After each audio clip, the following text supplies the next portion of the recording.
stunning Bay City, Saginaw, Midland.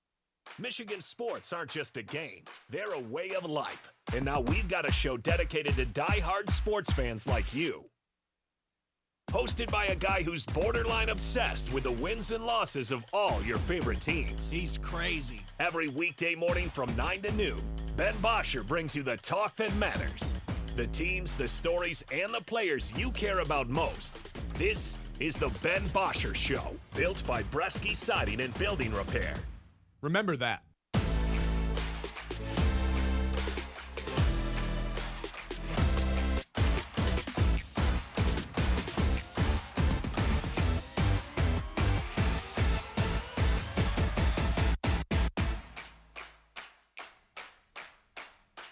Hello, and happy Friday. Welcome into the show, everybody. Ben Bosscher here. Wow, the Tigers, I mean, we've gotten to a point where... Blasphemous! Yeah, that's probably the best word to describe them, blasphemous. Look, I'm not going to sit here and freak out on them today. I just don't have the energy to do it, nor do I want to put everyone in a bad mood going into the weekend. We will discuss them at a reasonable manner. Look, here's where we are with this team. They've lost, 5 games in a row? They're in dead last in the division at this point in the season. Obviously, it's early. I don't think there's reason to panic quite yet, but we're getting pretty close to that territory. Yesterday, we've got an injury to Parker Meadows. He collides with Riley Green out in the outfield. Pretty scary. Shoulder ends up looking a little screwed up. He gets carted off the field. There's blood involved. He looked dazed as well. I'm not going to sit here and speculate and tell you what he is diagnosed with, but my guess would probably be a concussion and some injury to his shoulder of some sorts. Look, it's going to be Wenceel Perez. Wenceel Perez was scratched from the Toledo lineup yesterday. He's going to be on the team today, would be my guess. My issue with that would be, right now, as it stands, Wenceel Perez in AAA baseball has a 250 average, 808 OPS. Not bad. Last 30 games with the Tigers, 193 average, 559 OPS. He was a black hole in the lineup down the stretch where they could not. Well, I guess everybody was a black hole in the lineup. It just was disastrous all around. But Wenceel Perez specifically just felt like he was up there swinging aimlessly at pitches. It got frustrating. One of the top players I was frustrated with down the stretch of last season. Meanwhile, there's a kid down in AAA by the name of Max Clark. You might know him. 405 average, 1076 OPS, leads all of minor league baseball at any level in doubles and hits in total. 17 of them so far, 8 doubles. It's going to be Perez. Why not Max Clark, though? I get where we are, about a month removed from him just looking totally out of place in spring training, and that's ultimately going to be the reason why it's not Max Clark. But you know what? We wouldn't have guessed that this is the start that the Tigers got off to, getting swept by a Twins team that is one of the least talented baseball teams in all of Major League. They need some sort of spark. They need a kick in the butt. They need someone to get them all fired up because McGonigal seems like a little bit more of a soft-spoken guy. Riley's just not going to do it. Who's it going to be? It can't be Skubal.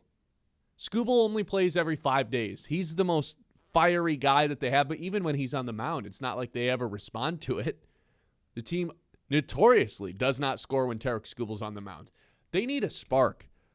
Forget the fact that Max Clark is destroying AAA baseball, and you can't ignore the inevitability of him joining the Tigers roster at some point this season because of those numbers. When you smash in AAA, you're not staying there. Forget that for a second. I'm talking about in the dugout.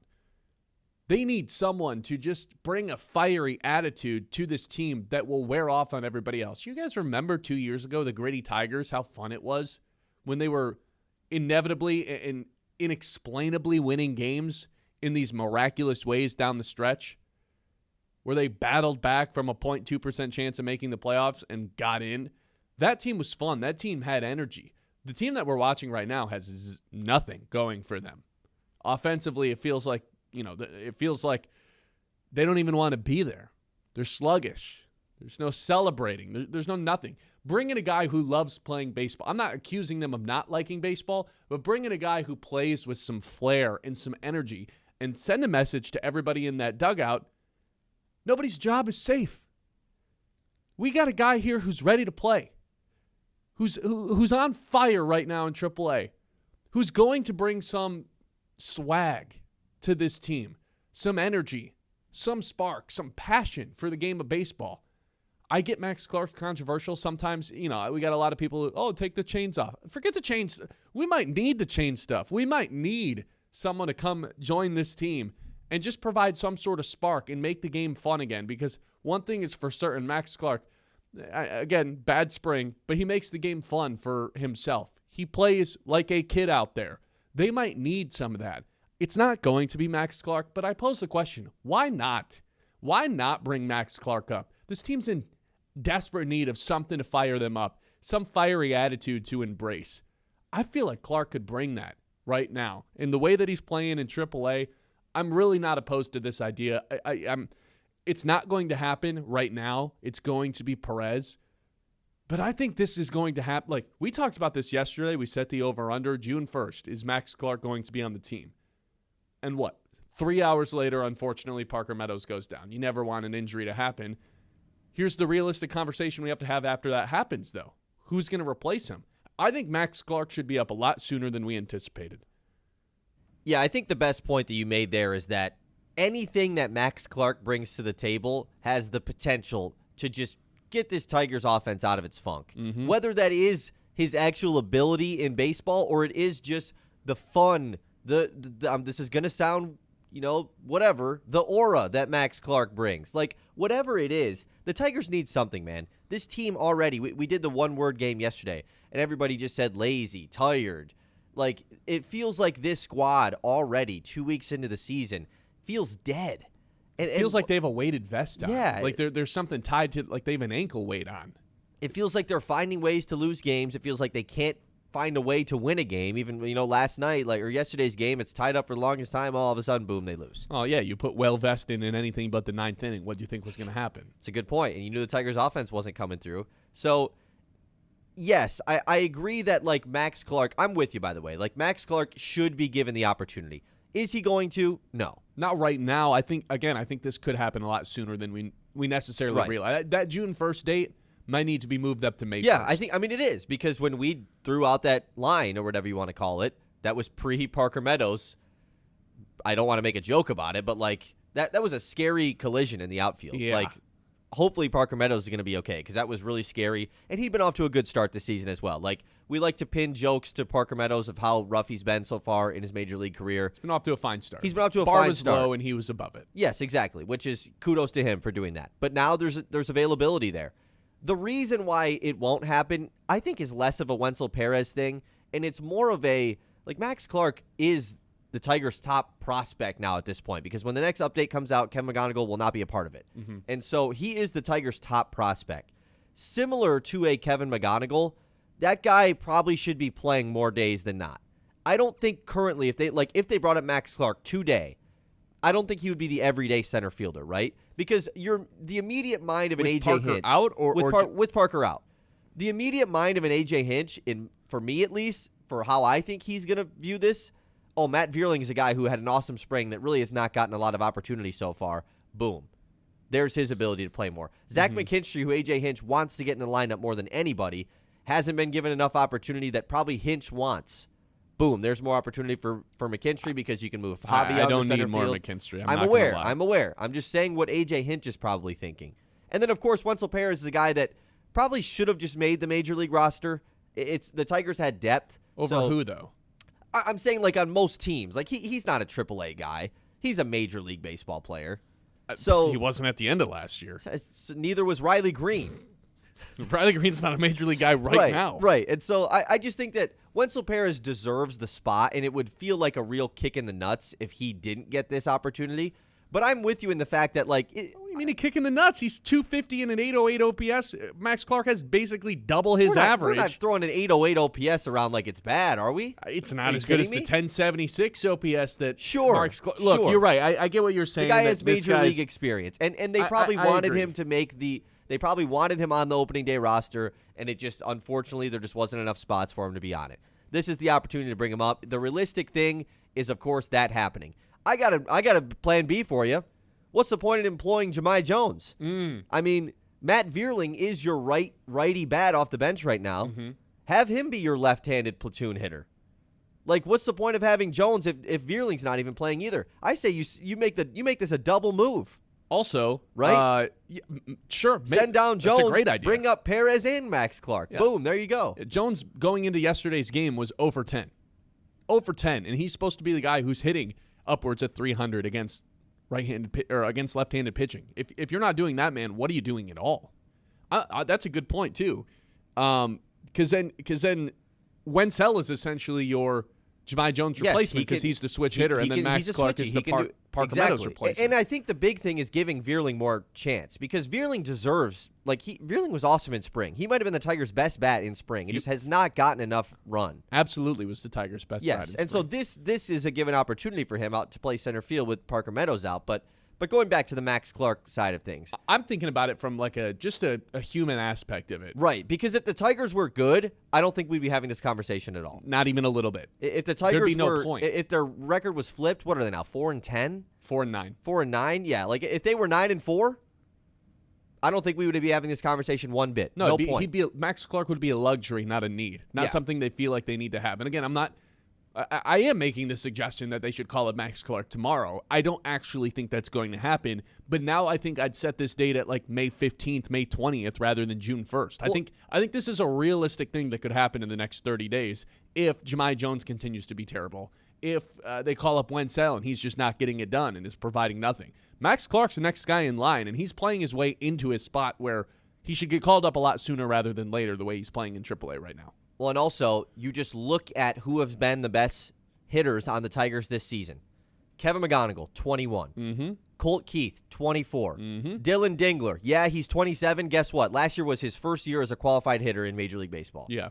So I'm not taking the age thing here. I'm doing the experience thing here. Catchers, it just is different. Who cares about them being Max Clark being 20? Not me. Because you look at these guys that are supposed to be the best guys on the team. They're the older guys. They're the vets. They're just not right now. It's McGonigal, Keith, and Dingler that are the only signs of life in this offense. So, the proof is in the pudding. The young guys are excelling right now. And why not add another guy into that? I love the fact that he had such a poor spring and that clearly got to him, and he rebounded and just hit the ground running as the best player in minor league baseball. There. I love the fact that he struggled. He struggled in spring and turned around, and now he's the best player in minor league baseball. That's a good sign that a kid can rebound, That's a good sign that a kid can take a bad experience and turn it into something positive. And we made fun of him for getting the tattoo or whatever on his ribs of when you fall, you can get up or something like that. I don't remember what it exactly said. Or any Instagram caption that he's had, Yeah, it's goofy. The kid's different, but I think the Tigers need something a little bit different right now. What they don't need is another guy who's just going to go out there and swing aimlessly. And I don't think Max Clark is that type of prospect. What they don't need is another guy who's just going to go be quiet in the dugout because from everything I've observed, just through my TV screen, McGonigal's kind of that guy. He's more quiet. He's on the reserve side of things. They might need someone to just go fire everybody up and just, for lack of a better word, a kid that just loves baseball. They might need someone like that to re-spark their passion for this game because I feel like they don't even like being out there right now. Yeah, I mean, that Twins team that they're playing right now is a lifeless team. That team should be no good right now. You just lost 4 games in a row, and now you're playing a Miami team who, yes, Miami is playing solid so far this season. They're not projected to be a good team this year. So, if the same thing continues throughout this weekend, what are we doing? We got a text that said, worst case, you bring him up too soon and destroy his confidence. Counter, I don't think you can ever destroy Max Clark's confidence. Literally ever. That guy might have more confidence than anybody on the planet. If his confidence wasn't destroyed by dropping multiple fly balls in spring training and getting clowned on the internet for wearing too many chains, how did that not kill his confidence? This he responded by being the best hitter in minor league baseball. This guy's never going to get his confidence killed. Yeah. I'm with it, guy. The Tigers need something desperately. Why not Max Clark? 989-837-6125. This is the Ben Bosscher Show. We're live here on a Friday in the Blaze Electric Studio, 100.9 The Mitt here at Dow Diamond.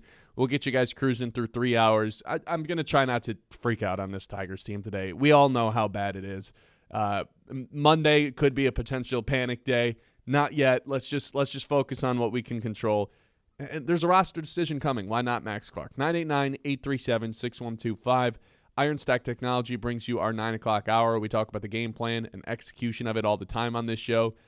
That's how Iron Stack approaches IT. They help businesses stay secure, efficient, and ready for what's next so you can focus on your mission instead of your technology. Iron Stack Technology, solution-driven, mission-focused. You can check them out online at ironstacktechnology.com.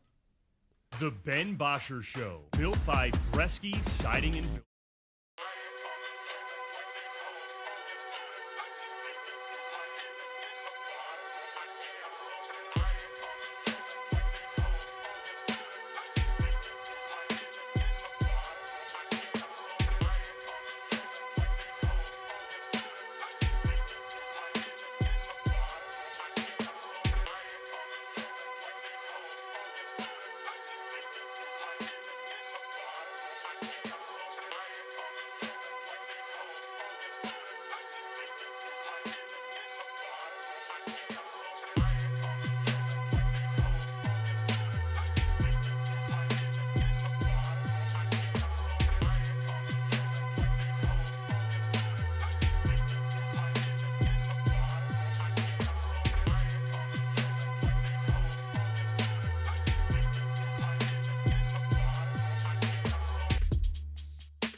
On 100.9 The Mid.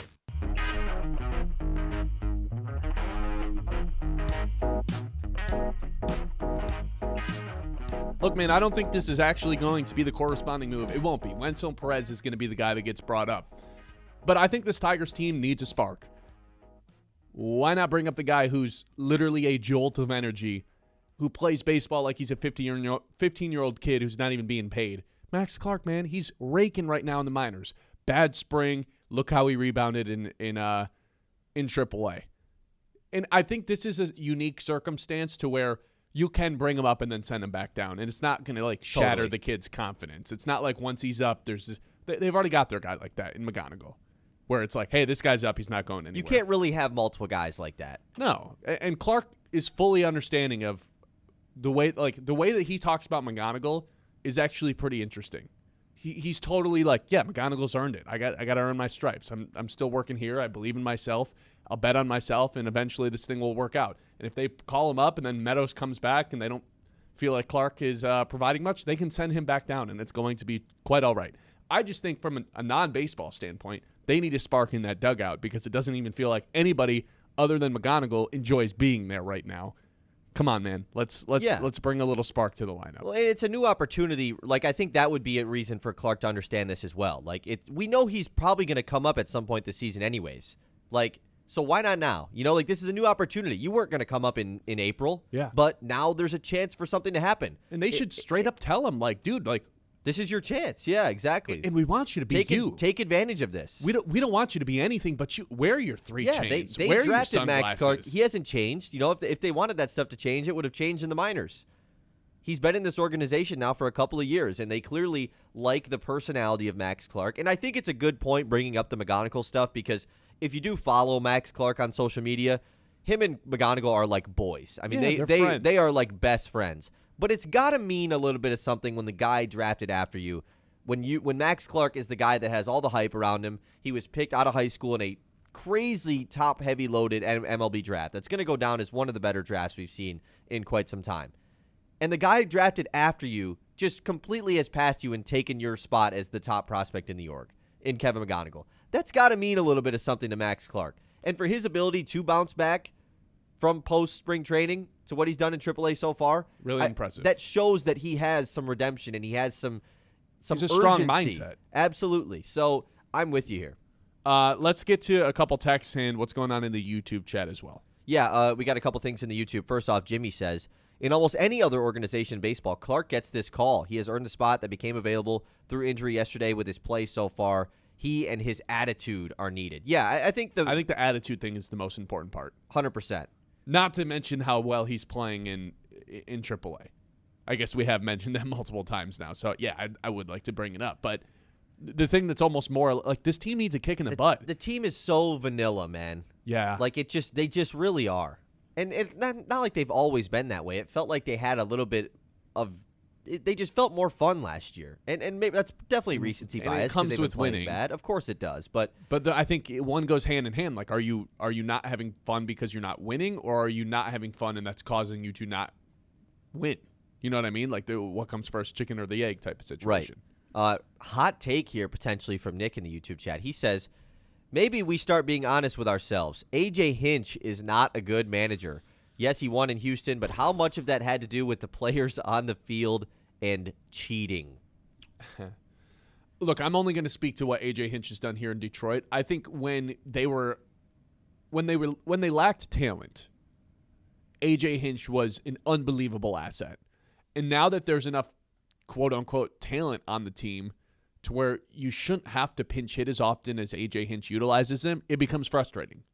Like, Colt Keith being substituted out for Spencer Torkelson 2 days ago. Incredibly frustrating. That's overmanaging, in my opinion. But when the Tigers lacked all the talent and Matt Vierling was like the 3-hole hitter, and now he's not even, an everyday part of the lineup, typically isn't in the lineup, now I feel like it is being overmanaged to where it was a true valued asset 2 years ago when they had that miraculous run in the final month. Man, if there was so much talent on this team, I mean, 4-9 talent? I know. Ugh. Justin says, a month ago, Max couldn't believe what he was seeing when guys were throwing 100 miles an hour. He needs more time. Yeah, you see that clip of him in the spring breakout game where he was just like, whoa.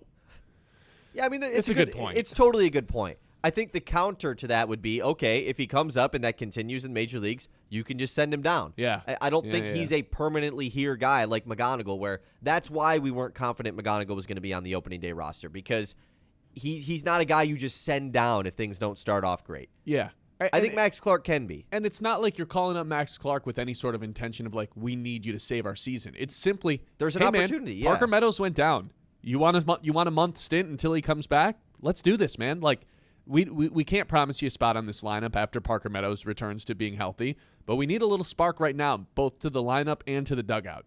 Come on. And I think I think the way that Clark carries himself, he would view that as an opportunity rather than you don't want me here permanently. Like I don't think you're getting that from him. You can dislike the chain, sunglasses, the attention he draws to himself. One thing you have to give him credit for, I think, is the strong mindset that he has. No, not I think. He clearly is very strong-minded. To be in not a lot of, it's a weird era that we have where guys are like social media stars while also being athletes. That is a tough thing to handle. And I know like it sounds cliche to say that, well, you post on social media and that's tough to handle. When you have a following that he does while also being a professional athlete and having the type of criticism that he gets more than any other minor league baseball player. And being 20. Yeah, This like kid's that's 20 years old. That's a lot, man. Like he clearly is strong mindseted. Art says if Meadows is out, bring Clark up. Also swap Perez for Jones today, which is exactly what you brought up. That's what I'm saying, man. Like I'm sorry, Jahmai Jones. I know it's 0 for 10. I don't know if he had an at bat yesterday. I can't remember off the top of my head. I don't think so. He started 0 for 10. Man, no, he didn't. Jahmai Jones isn't a guy that I'm waiting around for to start carrying his weight, man. I'm sorry, he's just not. I mean it definitely shouldn't be. And I also do think that like when you compare it to who is on the bench right now, like because when you make these swaps, typically it is you want to make the same swap. A left-handed bat goes out in Parker Meadows. Okay, you want to bring up a guy that can be a left-handed bat for you in the majors. Like that's just. Oh, you mean the best prospect in the minors is also a left-handed that plays the exact same defensive position as Parker Meadows? Seems like a no-brainer to me. And so that's the reason why you look at who's on the bench. Like Jahmai Jones, 10 at-bats on the season. Matt Vierling has 18 at-bats this year. Yeah, his numbers haven't been great. He's hitting 167. He's only got 3 hits in those 18 at-bats. But that's a guy that deserves more run.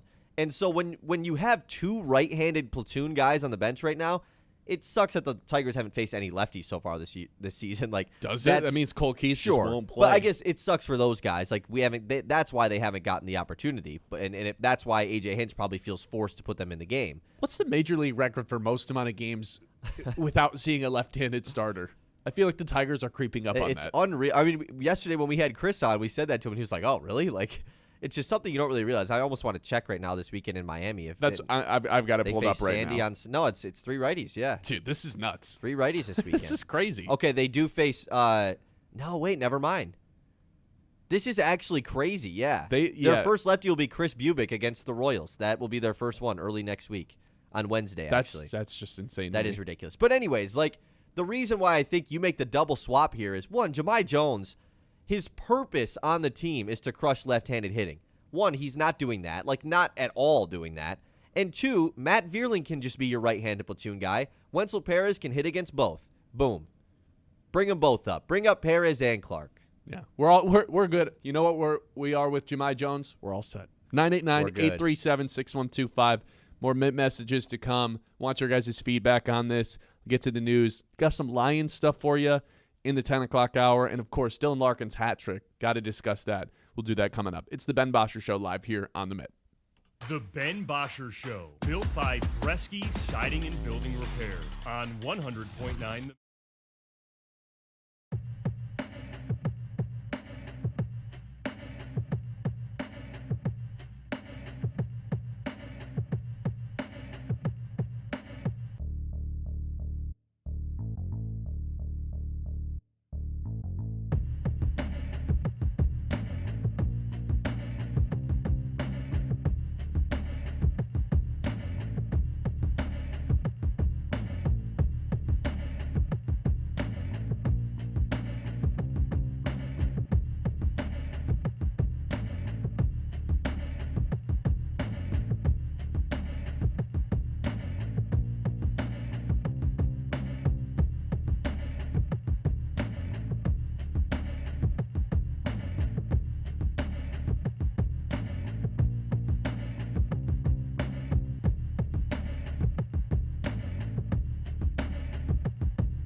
by Bresky Siding and Building Repair on 100.9 The Mid.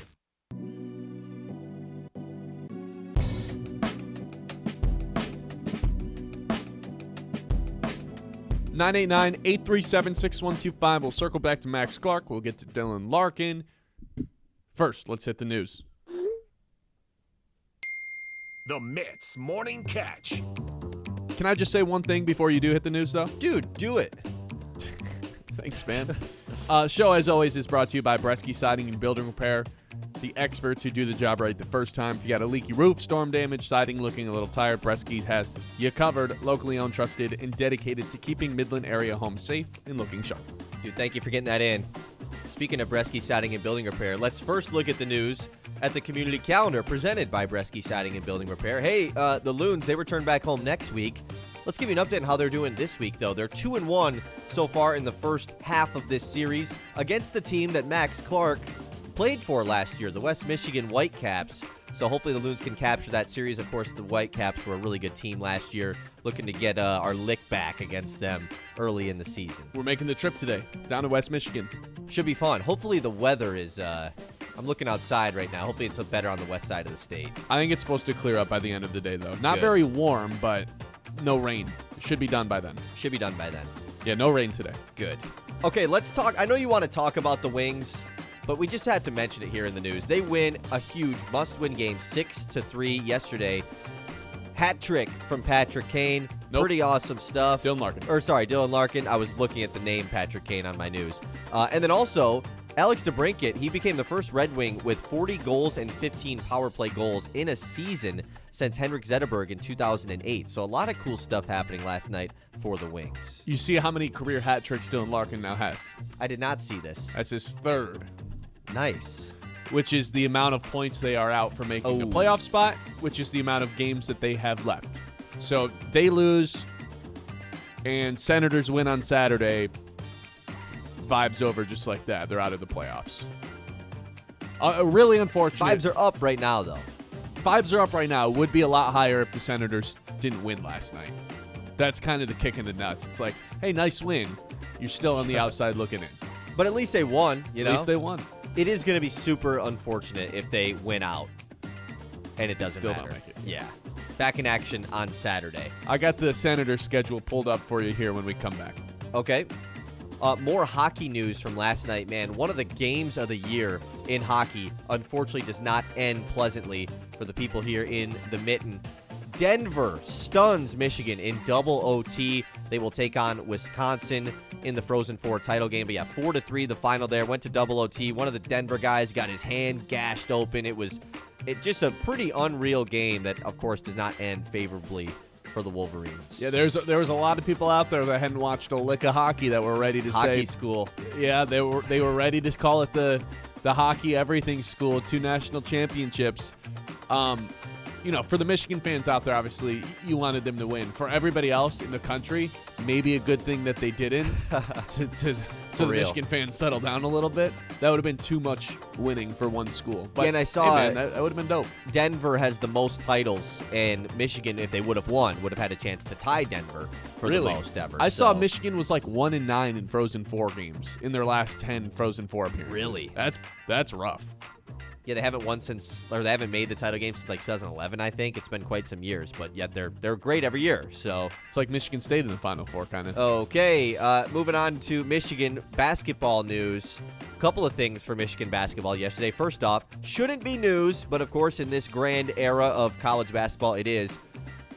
The most outstanding player of the Final Four, Elliot Cadeau, is going to return for his senior season after finalizing a new deal with the Wolverines. Yeah, I got a push notification for this, and I was like, what? It's like, I think I need a push notification if he hops in the portal. Yeah, isn't he just coming back to Michigan? And shouldn't that just be the assumption? Not anymore, apparently. That'll be a nice get for the Wolverines. So I am curious, though, next year when it comes to McCoy, their 5-star guard that they have coming in as a freshman, and McKinney and Cadeau, are they just going to go 3 guards and be a smaller team this year or next year, which is something McCoy Dusty won't May's start. done in the past? You don't think so? No. I mean, look at Trey McKinney last year. Yeah, you're right. They're also just going to acquire a wing in the transfer portal. That will start. Well, they already got a big man. Yeah, they got to. That's where we're going to go next year. But yeah, it is going to be interesting to see if this team kind of matches the identity of last year's squad.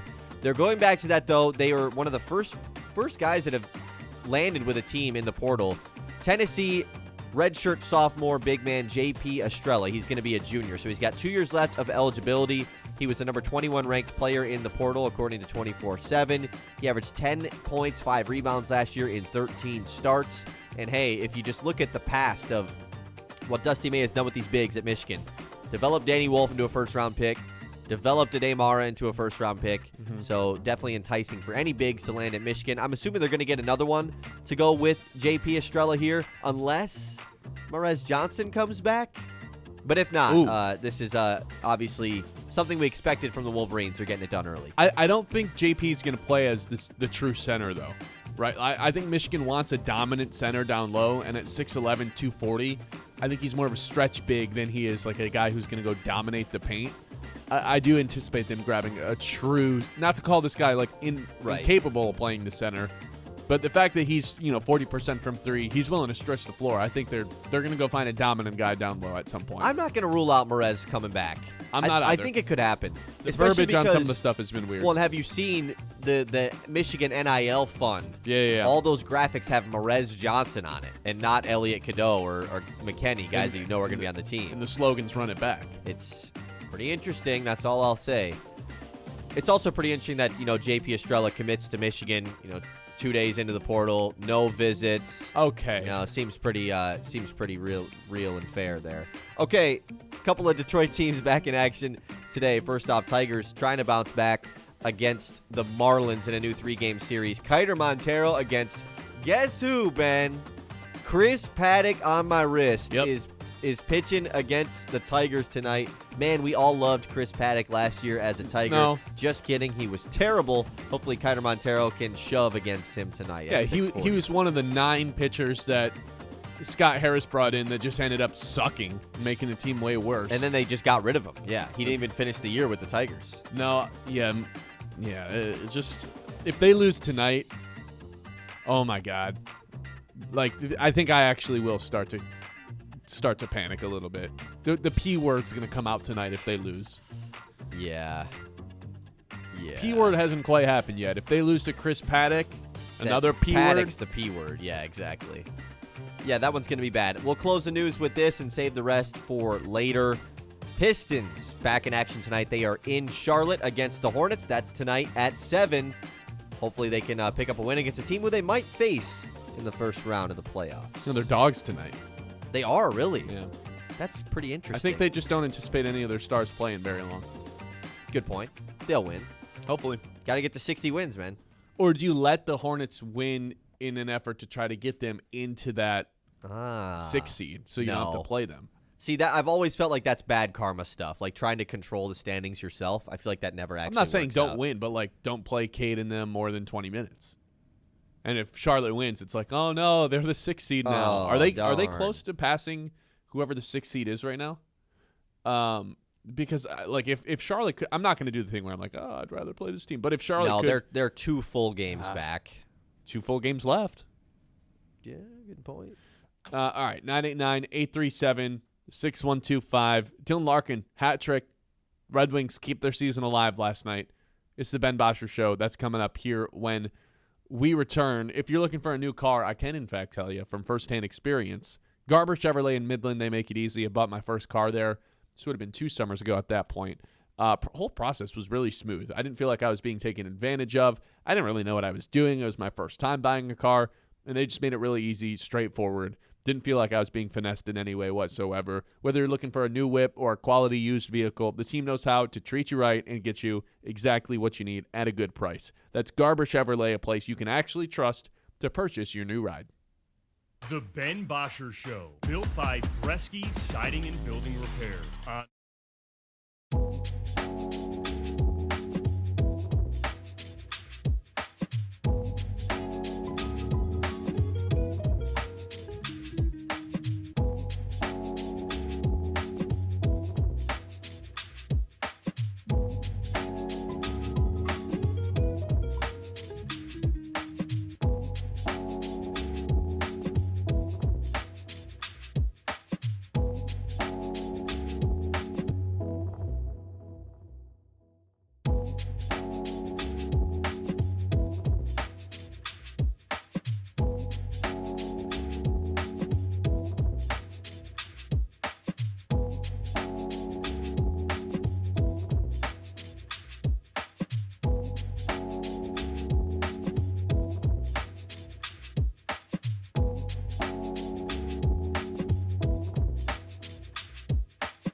All right, shout out the Red Wings. Got to hit the Red Wings today.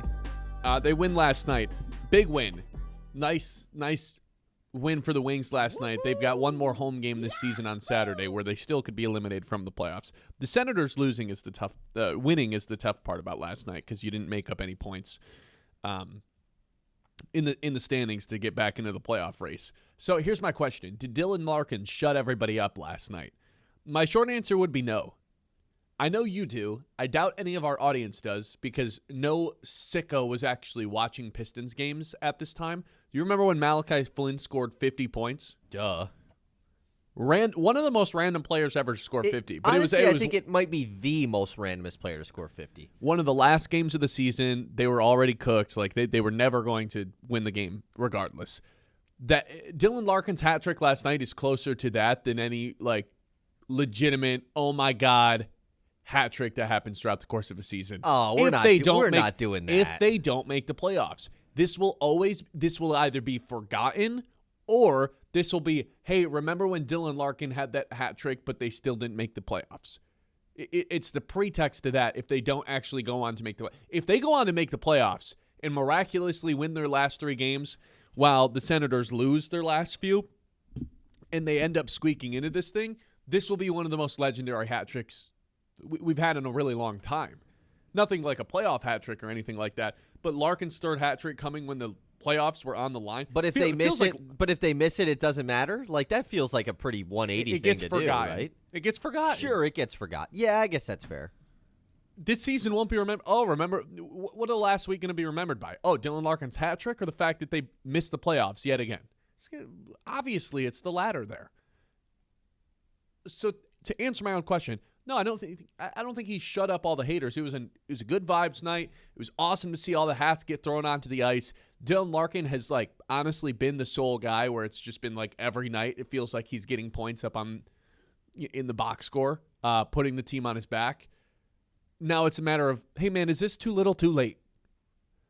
Did you rally the troops and get everyone to play fired up hockey a little bit too late? Because we could have used these wins in March.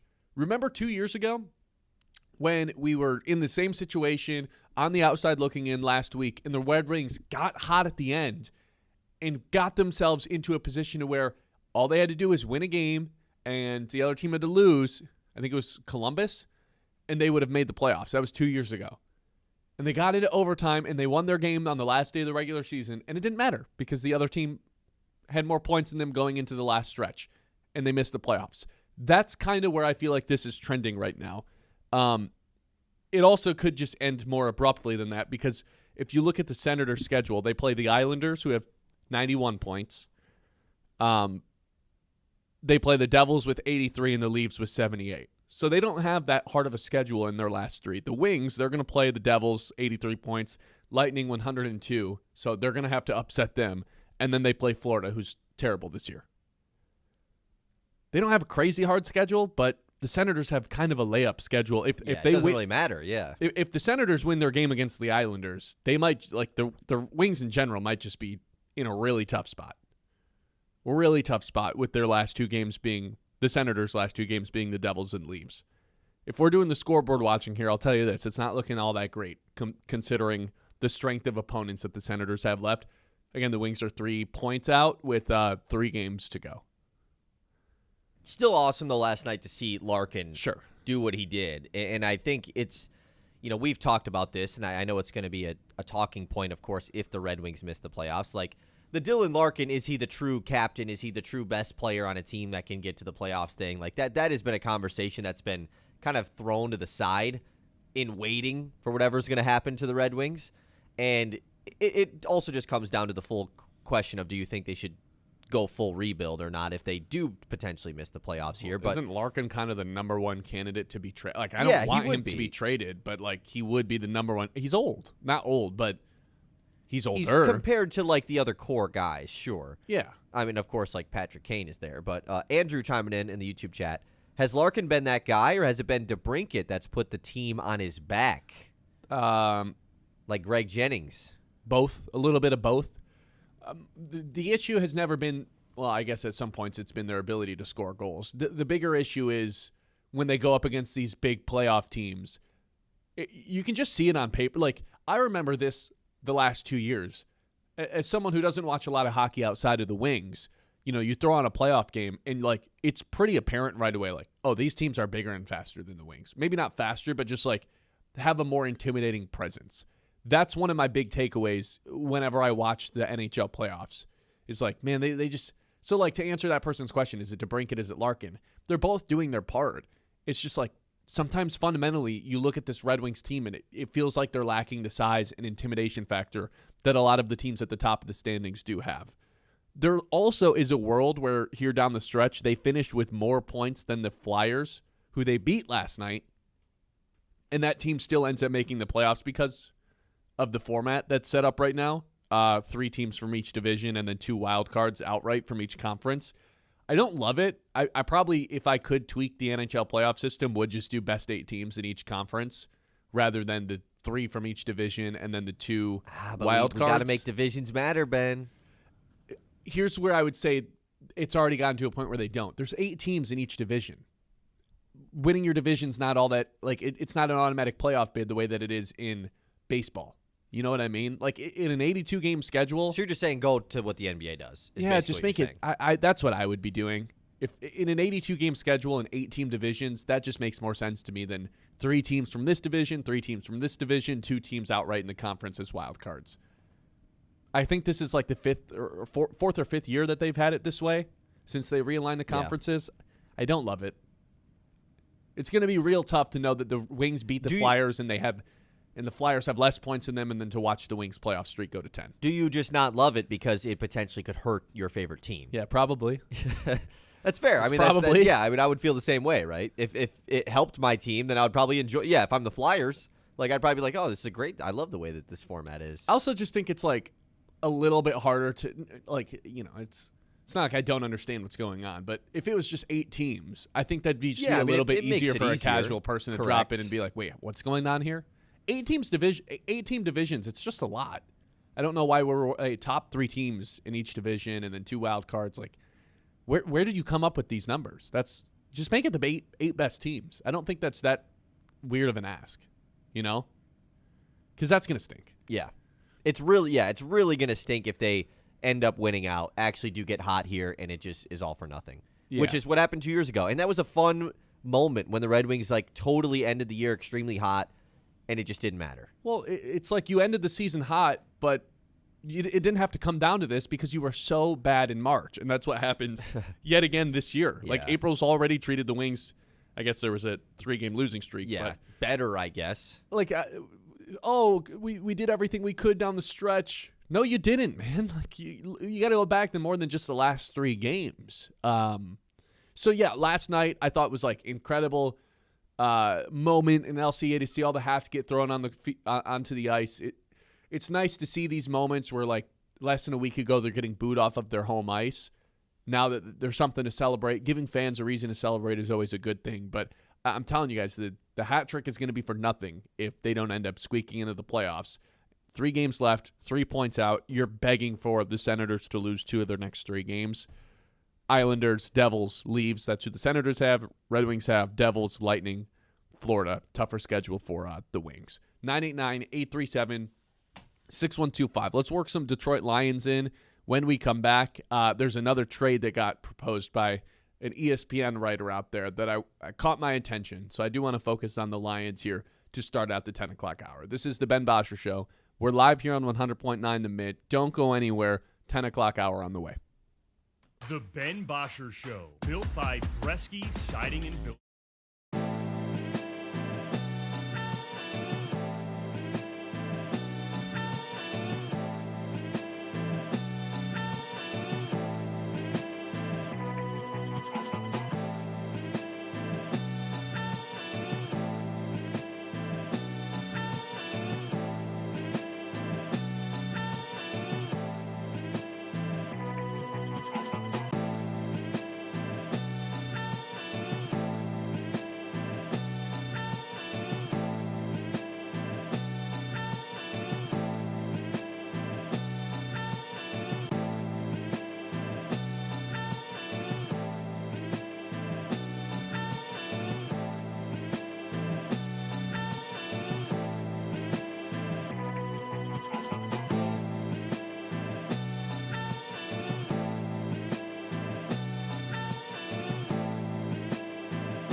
LUN, Pinconning, Bay City, Saginaw, Midland.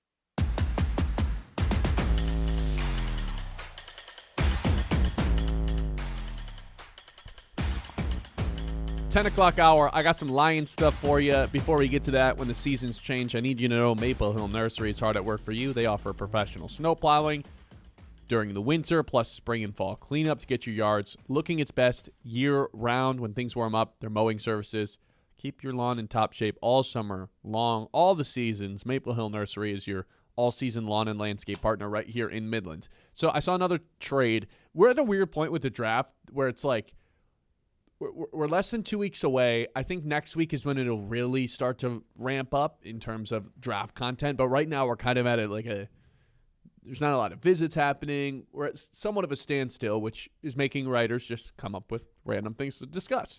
Like a trade for every single team. And I saw one yesterday. I always click in and see, well, what does this person have the Lions doing? And it's something that you and I have talked about, Kyle, and that would be trading back in the draft. So right now, obviously, the Lions have that 17th overall pick. They lack any sort of third-round pick this year, though.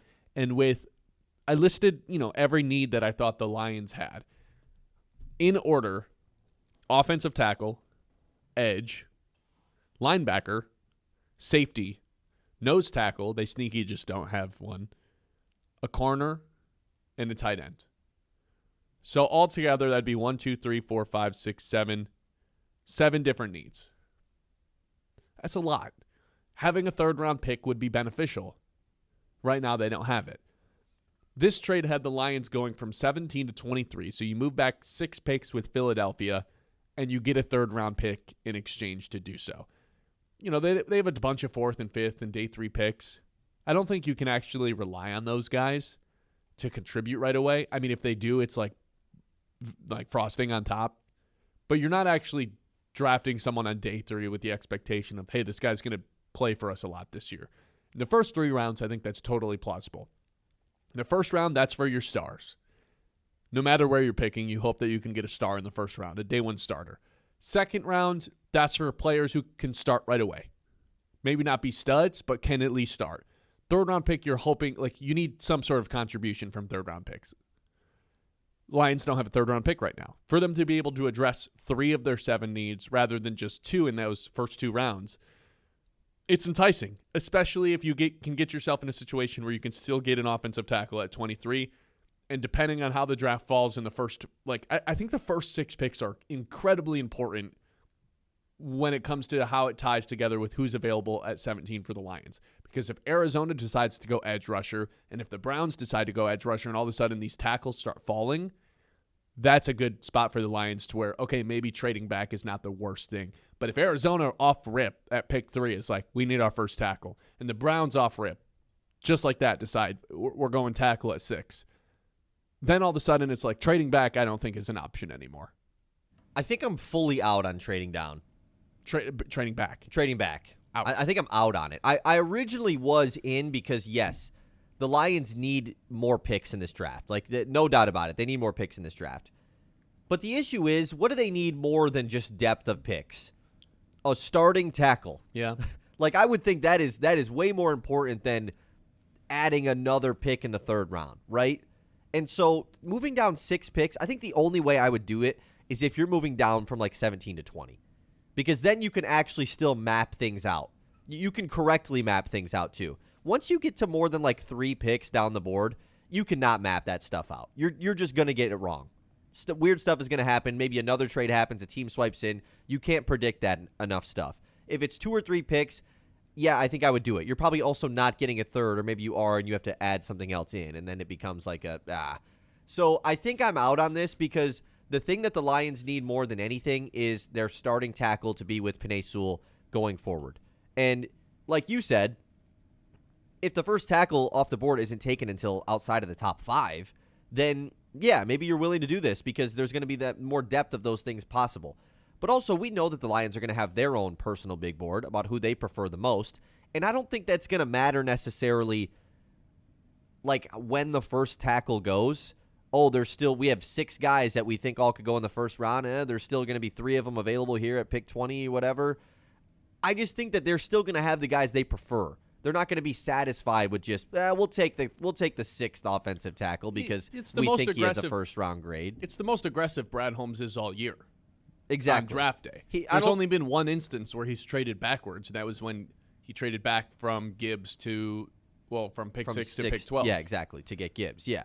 So which was I don't think this is going to be Brad Holmes being satisfied by just like, we'll trade back and we'll get one of them. We'll get one of the tackles, whatever. We could use an extra third. I don't think so. That's why I'm out on it. I think for me, it totally depends on how the first 5 or 6 picks end up falling. But in terms of their needs, offensive tackle, edge, linebacker, would you have those as your top 3 or would you have safety as your third? Because linebacker's the sneaky one where it's no one's necessarily addressing this, but I just don't really want to be handcuffed to Derek Barnes starting the entire season next to Jack Campbell. Right now they are. Contract-wise, you are too. Well, they're not going to cut him. He's not a cut candidate. But if you can draft someone who's just better than him, it's not like you have to play Barnes just because he's getting paid more, right? If there's someone better, you may as well play that guy. You're not going to you are handcuffed that you weren't going to add a guy in free agency with Barnes' contract. In the draft, you could totally add one. And I don't really want to be locked into the idea that no matter what, Derek Barnes is the Lions' starting linebacker. So they're going to have to draft one at some point too. Nose tackle, they just don't have one of those on their entire roster right now. Aleem's not a nose tackle. Tylik Williams isn't a nose tackle. They need a run-stuffing dude.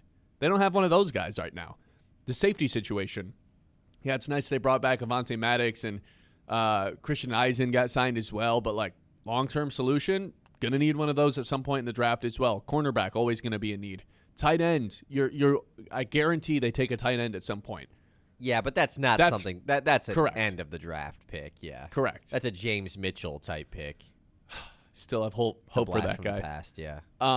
There's a lot of needs for this team, I guess is my point. To add another pick I'm not against it, depending on what's still there at 17. If there's 3 tackles still on the board at 17 that Brad Holmes has as day 1 grades, and you're looking between pick 17 and 23, which is where this theoretical trade comes in. It's we don't really think any of these teams are going to take a tackle. Philly certainly isn't.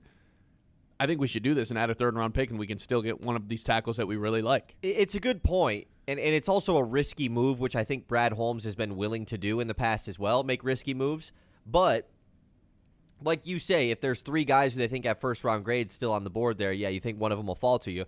They also are still going to have the guy they prefer out of all that 3 group, right? Sure, but what if, I don't know how their graded system works, but what if it's this guy's a 94, but these other 2 guys are 93s? It's really not that big of a difference. Holmes is always going to prioritize getting the guy he wants the most over being satisfied with, we didn't get the guy we wanted the most, but this guy's pretty close, so we'll get him instead. Forget what Holmes wants, though. I think this is best for the Lions. Forget what the guy who is going to be making the picks wants. Let's talk about what we think is the best, though. Instead of trying to predict. No, I'm the same way. I'm the same way. I don't think it's worth the risk. That's how I feel. I think they need to get whatever tackle they view as the best, and trading down is not do that. It's way too risky. You still could, it still could happen. Yeah, if they think that Lomu's the guy they like the most, who seems every projection you see, he's got him in the 20s. Mm-hmm. Then I could be wrong. I could totally be wrong. But trading down is definitely risky to getting the guy that you view as the best tackle at that spot. It feels more and more like people are mocking the Lions to get Caden Proctor. Not that the mock draft specifically for the Lions mean all that much, but there's a lot of insiders saying, yeah, the Lions love Caden Proctor from Alabama, who Alabama should be the first hint, right? we deemed him as Bitcoin, right? That's what Caden Proctor is to me. Incredible upside, could hit for all we know, nothing is off the table with him. He could hit the ground running and be fantastic. He could need a half a season. Well, if he's Bitcoin, man, he's going to be awesome. Be in the starting lineup. He also could just crash out and maybe not Bitcoin, but other cryptos. Yeah. He could just never become any that to me is the biggest wild card, but I think the Lions are in a point of a little bit of desperation to where I'm okay taking that wild card considering how much upside there actually is. He's a behemoth of a man. He is. But also, is he going to be maybe the Larry Borom signing should be a sign that the Lions are more willing to take a guy like that might not be ready week 1 to be an NFL starter. Yeah. Yeah, I don't think I would hate that if it's like, yeah, Borum gets the first month, and then once Proctor's ready or whoever they draft Right. is going to be, even though you were super out on the, all right, Miles Frazier's going to start at left guard this week, and then we're going to take him out after 3 snaps and bring in. I mean, that was insane. Who was the other guy they had It was playing? Miles Frazier and I can't even remember the guy's name. was it Coyote? I don't think so. I think it was Coyote. Maybe it was. Yeah, that was insane. Yeah. The alternating drives was nuts.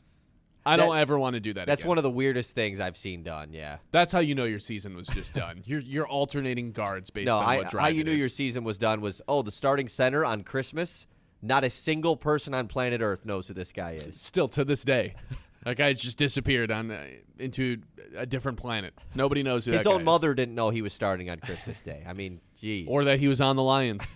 989-837-6125. This is the Ben Bosscher Show here live on 100.9 the Midland Area Community Foundation. They're dedicated to strengthening our community through generosity and connection, supporting local nonprofits, scholarships, and make Midland a better place to live, work, and play.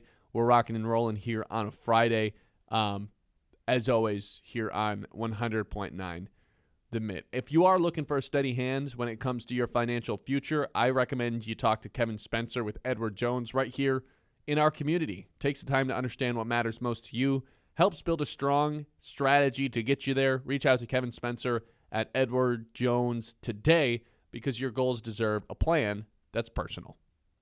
The Ben Bosscher Show, built by Bresky Siding and Building Repair.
by Bresky Siding and Building Repair on 100.9 The Myth.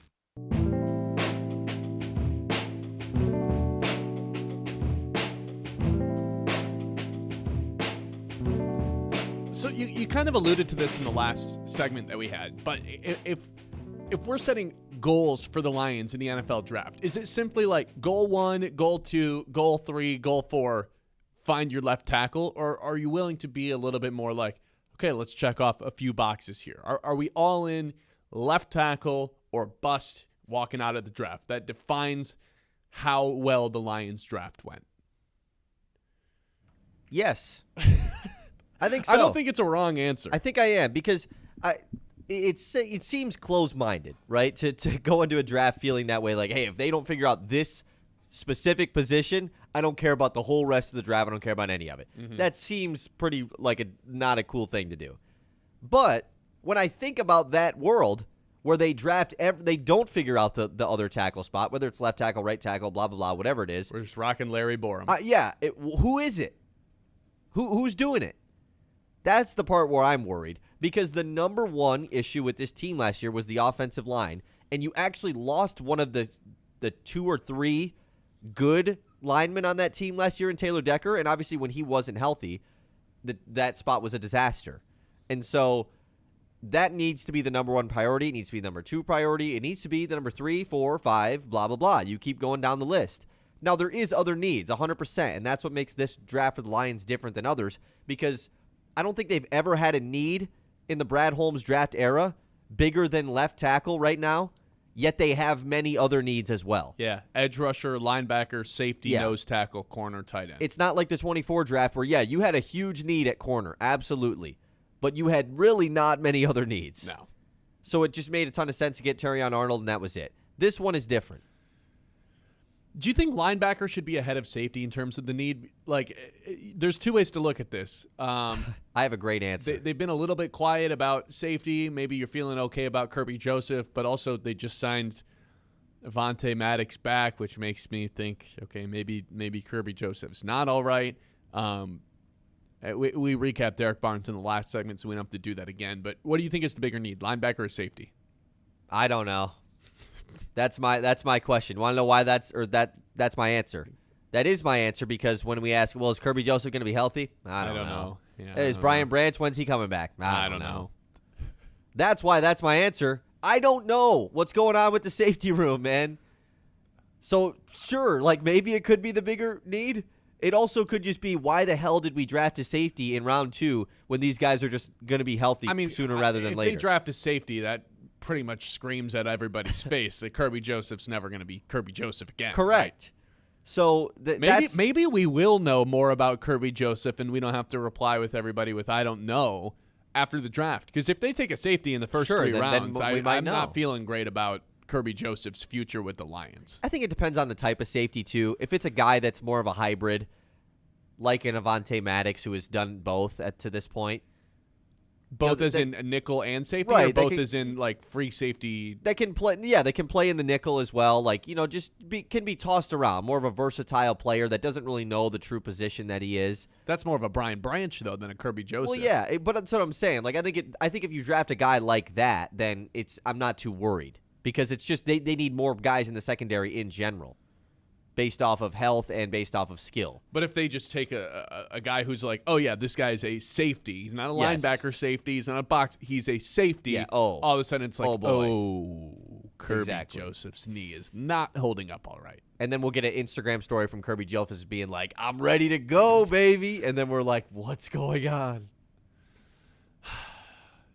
That could be really one of the saddest like careers ever. He was a first team All-Pro 2 seasons ago. And just like that, it might be over.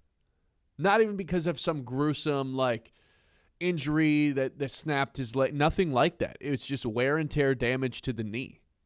You know my theory on this. It's just been wear and tear over time, probably his entire life, and now it's gotten to the point where because once the cartilage is worn down, it's not coming back. It doesn't regrow or anything like that. And if it's been doing that for years and he hasn't said anything about it until now, yeah, that pain's not going away anytime soon.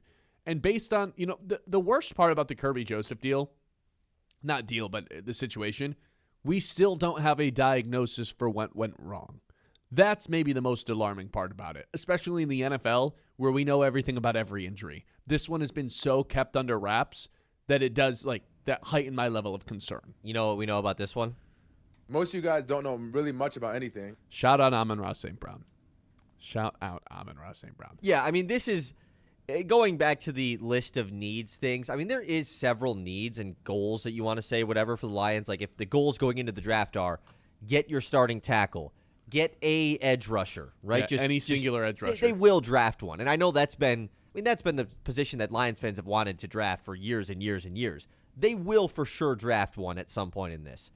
Outside of that, then it becomes there's goals that the fans could have that the Lions don't address. They could not even draft a linebacker. They could not even draft a safety. I think it'd be pretty crazy if they didn't draft a linebacker, considering it's two, and then Malcolm Rodriguez is the starter, or as like the third one, and that's pretty much it. Sure. They just need more guys on They the also, roster. for sure, probably draft another interior offensive lineman, right? I would imagine at some point. I mean, especially because that's a very popular end of draft position. Yeah. Especially for Detroit, too. I mean, they've drafted a guard or a center pretty, consistently at the end of drafts over the last couple of seasons. They're going to need to draft a nose tackle, too. They don't have one on the roster. They have two defensive tackles right now, and neither of which are like a guy you just put right over the center. Yeah. Ryan in our YouTube chat says, his goals for Lions draft, please no skill positions on the first 2 days, O-line and defense only, no more guys who are injured, and no more projects, no more Manu, Martin, or Hooker. All pretty good goals, man. Yeah. Pretty simplistic ones, too. I don't think I disagree with those. I'm in on the no more hurt guys. No more O-line and injured defense dudes. only. I'm cool with that. I'm also all in on the no more injured guys. I'm done with that. It did not work out with Ennis Rakestraw. It did not work out with Levi Winzarike, and it did not work out with Josh Pascal. Jamison Williams, though. Jamison Williams There's is one. the exception. But that was early. It was also it's slightly different because Was it? I mean, you knew he was going to miss the whole year.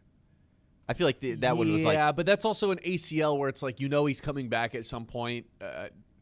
It was almost like a redshirt season where everyone else was just like, yeah, they have an injury history. J-Mo didn't really have an injury history. Yeah, he was also had one taken big- higher in the draft than any of those other guys, though, so it felt more risky. J-Mo was also, before he got hurt, for sure like a top 6 pick. And then we got him at 12. Fair. So that one's a little bit different. But all these guys that have like injury histories, Pascal, Levi, and Ennis, those were all guys who came into the draft with injury Yeah, histories. like had fallen down the draft board because of their injury history. And not just one injury. Like it was multiple. I'm again, who said that in the YouTube chat? Because I Ryan. agree with that. No more guys with an injury history. 989, and we're scarred by Marcus Davenport too. Oh my God. Yeah, I mean that guy is just he is the definition of the injury guy. Is there a position though, or like a spot that in the first 2 rounds, if they took, you would be like, what are we doing right now? That's on the list of needs that I said? Yeah, obviously we're not going to say they're taking a receiver in round 2, like something that is realistic. But like if they took their nose tackle in round 2 when they still needed an edge, Yeah, that'd be nuts. You would think that way? I would think so. that'd Most be a of little your crazy. goals are still like past the top 2 picks, A tight end would probably be on that. especially because they don't have that round 3 pick. So at that point, it's like, okay, now you're addressing your edge in the 4th round. You're addressing your guard in the 4th round. I think the craziest situation of like things they actually do need is if they drafted a tight end early. Yeah, So we saw them draft a running back Man, early, got and then they Conk, traded Swift. Man, they don't need nobody.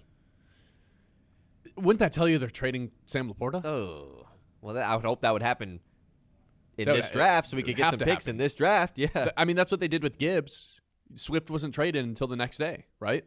yeah, but they also got like a 5th round pick for him. Yeah. I would have Laporta loved, would be a little different. Yeah, he would get something early.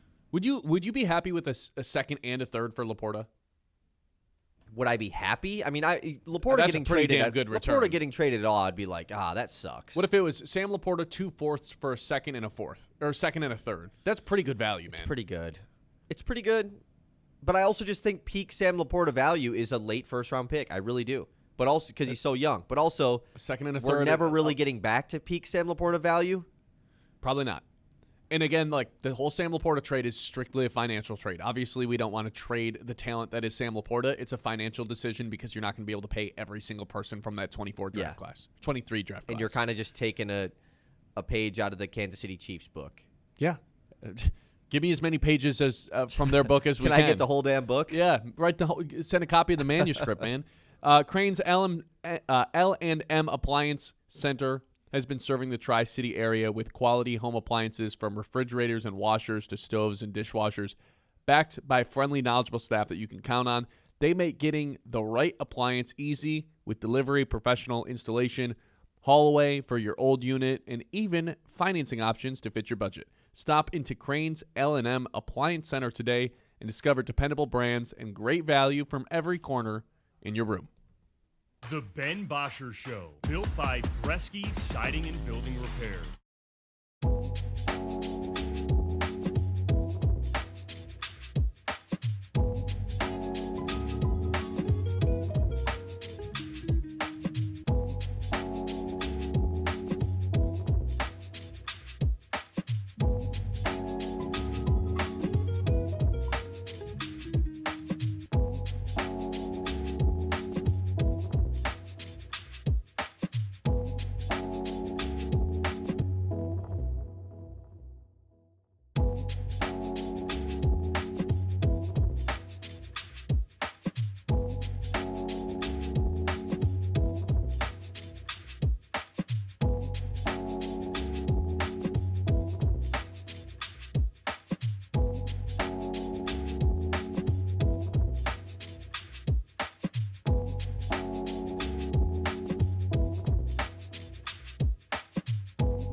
on 100.9 The Mid.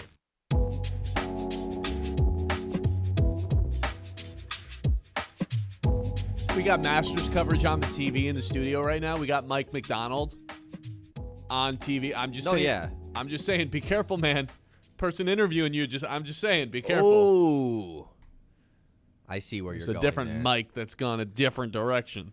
Yeah, just more football people during golf coverage. That's what we all want. That's what we all want this time of year. Yeah, but at least Mike It's April. McDonald is like in nice shorts, in a polo. Oh, like, since he's in nice shorts, it's fine. Shorts at the Masters? Are you kidding me? I'm much more inclined to hear from a guy like Mike McDonald than the bozos like Bert Kreischer or Pat McAfee. I think Bert Kreischer is one of the most overrated, not funny comedians that we have. Oh, you took your shirt off. Congratulations, man. That's so funny to 16-year-olds. I cannot get over the Jason Kelsey stuff. I can't get over it, man. It's terrible. I don't know who that's for. Who's you know what I've never once thought? I wish I had Jason Kelsey trying Masters food on my TV. Never once thought that. Here's a trip around the league for everybody, though. It's time to zoom out and go around the league. All right, we're putting our knowledge to the test today. We're just quizzing ourselves. The Athletic does it. Essentially, they do what's going on in the news and to see if people are truly tapped into sports. Well, I feel like you and I should be pretty good at this since, it's our jobs in some way. So with that being said, let's put our knowledge to the test. What's going on in the sports world right now? This is the Athletic Quiz. I'll do it. I'd say, were you wanting me to take over there? A little bit, but no, I got it. No, I got it. Okay. Sorry, I didn't realize you wanted me to take command here. Okay, anyways. Yep, give me 2 seconds. It's a great show. I got it. No, you're too busy drinking a yogurt drink. Now I'm not even signed into my Athletic. I got on us. here. I got us. Oh my gosh. Yeah, no, you got it. Go for it. How do you? Oh no, here he doesn't have it. I got it. All right, question number 1. Michigan beat Connecticut in the men's basketball NCAA championship game to win its first title since 1989. Which Wolverine was named tournament's most outstanding player? An obvious one. The one who we needed a push notification for that he was returning to Michigan. Elliot Cadeau. Bam. One for one. He's only 6'1". How do I get into this quiz? I'm here now. Don't worry about it, man. I got it. I want to at least, I want to be in on it. Question 2. This is so frustrating. UCLA won the women's basketball championship with a 79-51 rout of South Carolina. Before UCLA, what was the last West Coast team to win a national title? This is... Okay, the last West Coast team to win a national title in men's? Women's. Oh, in women's. Okay, because So UCLA it says just won. UCLA, Stanford, Oregon, or USC? Stanford, Oregon, USC. What was the other one? USC. I just said that. Oregon, Stanford, I and said all UCLA. three of those. UCLA. Oh, I think it's Stanford. Sure, your guess is as good as They're mine. they're always a good team. It's definitely you not got it. Oregon. It's not Oregon. I got it. 2021. Here Ball we go. knower. 2 Ball for 2. knower.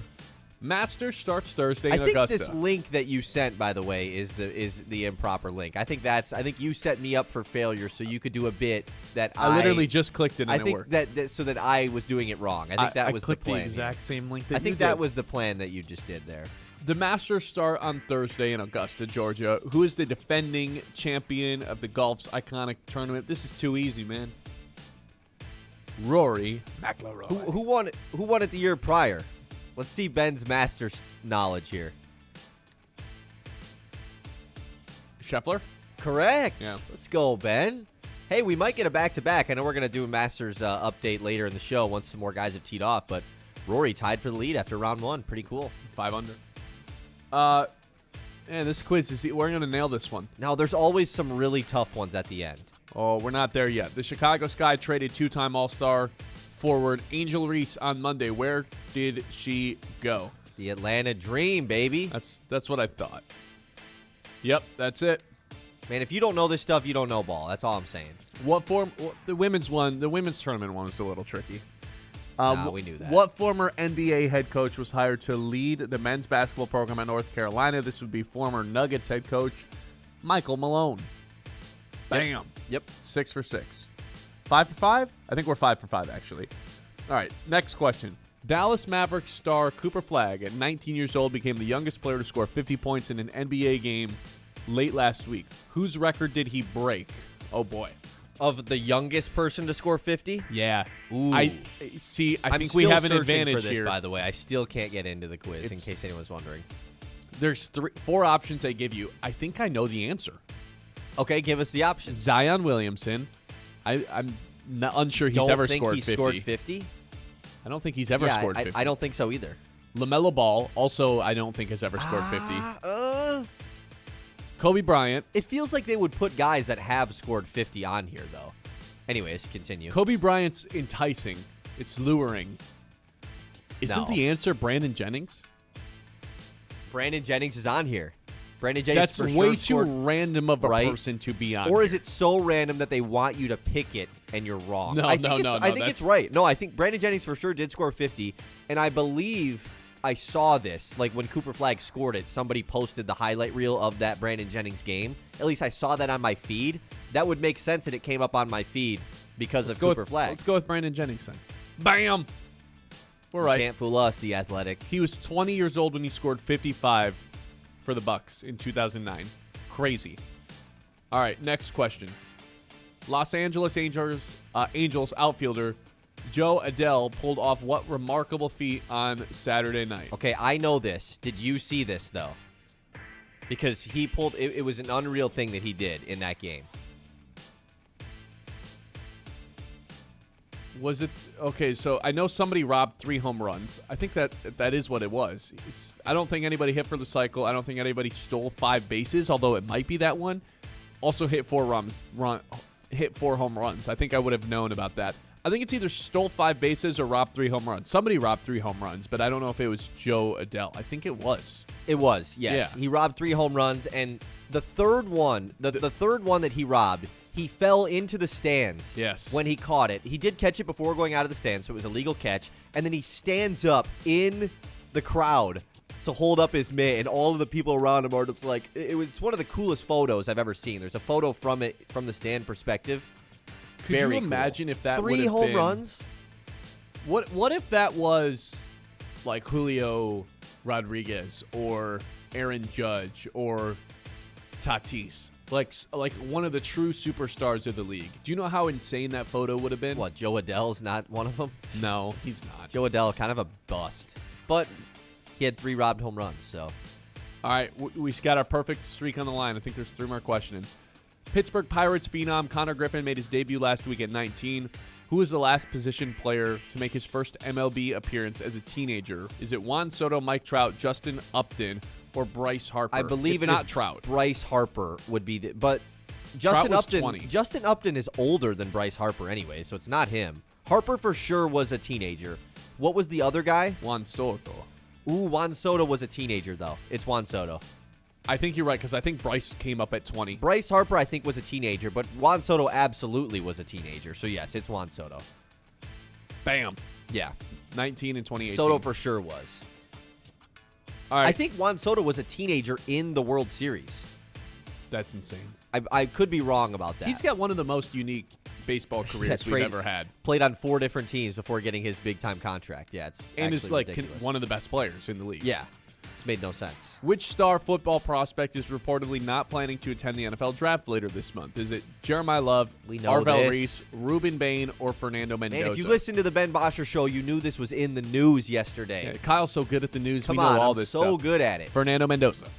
Correct. Bam. All right, I think we got 2 more questions. We haven't missed yet. I don't think we've ever gone 10 for 10 in this, but this is where the weird ones always come into play. NFL Wow, cornerback, NFL? veteran NFL cornerback Stephon Gilmore announced his retirement after 13th season. Who drafted the 5-time Pro Bowler in 2012? I mean, the obvious answer is the Patriots, Right. but I almost feel like that's bait. Did he play his whole? Did he? What are the other options? the Bills, the Panthers, and the Dolphins? I mean, he ended his career with the Panthers, right? Or the Dolphins. But who drafted him? I feel like it's just New The England. Bills feel like I'm getting like a Bills. Okay, so with Gilmore, what year did he have the interception? That was. What year was that? Is it the Bills? Well, hold on. Let's map this out. If it's within the first 5 years, then it has to be the Patriots. It's got to be the Patriots. It's got to be the Patriots. What year did We're did it overthinking happen? this. I don't remember. The interception. Well, the interception was not him. Oh yeah, Like he the went. Super Yeah, Bowl? yeah, you're yeah, right. He that went was deep. Yeah, that was wasn't Malcolm him. Butler. Yeah. All right. Do you want to just go Patriots? Yeah. Oh, Is it the Bills? It was the Bills. The Bills was just it felt right. There goes our perfect streak. All right, one. Oh, that was it. Dang. We lost on the last we don't one. know anything. We don't- Don't listen to us. Yeah, we're like Lions fans, right? Yeah, exactly. 1 second. Yep. Most of you guys don't know really much about anything. Yep. Thanks. Yeah, that's us. What a loser. All right. You don't have to be a pro to get pro level care, whether you're hitting the gym, the field, or just staying active. Covenant Healthcare Sports Medicine helps you prevent injuries, recover quicker, while you keep doing what you love. I'll tell you what, guys. There's like a basketball league going on right now at the community center. I was jealous because I didn't get to play in it yesterday. So too. if you're banged up, I would say Covenant's the perfect place to go to make yourself 100% for the next game. But you know what hits different after a rec league game is a Yingling. Nothing pairs better with game day than an ice-cold Yingling. Whether you're locked in for kickoff, tip-off, one final inning, or you're doing a community center game, it's got that crisp, smooth taste that just hits different, kind of like your team when they're firing on all cylinders. Another round of Yingling, and now it feels like game day. The Ben Bosscher Show, built by Bresky Siding and Building.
Oh yeah. Yeah. Oh yeah.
Oh yeah.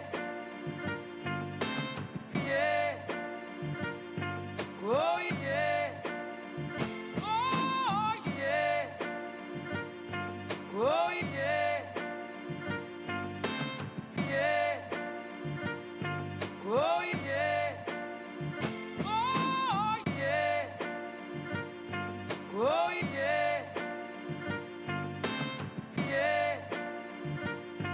Oh yeah. Oh yeah. Oh yeah. Yeah. Oh yeah. Oh yeah. Oh yeah. Yeah. Oh yeah. Oh yeah. By Bresky Siding and Building Repair on 100.9 The Mid.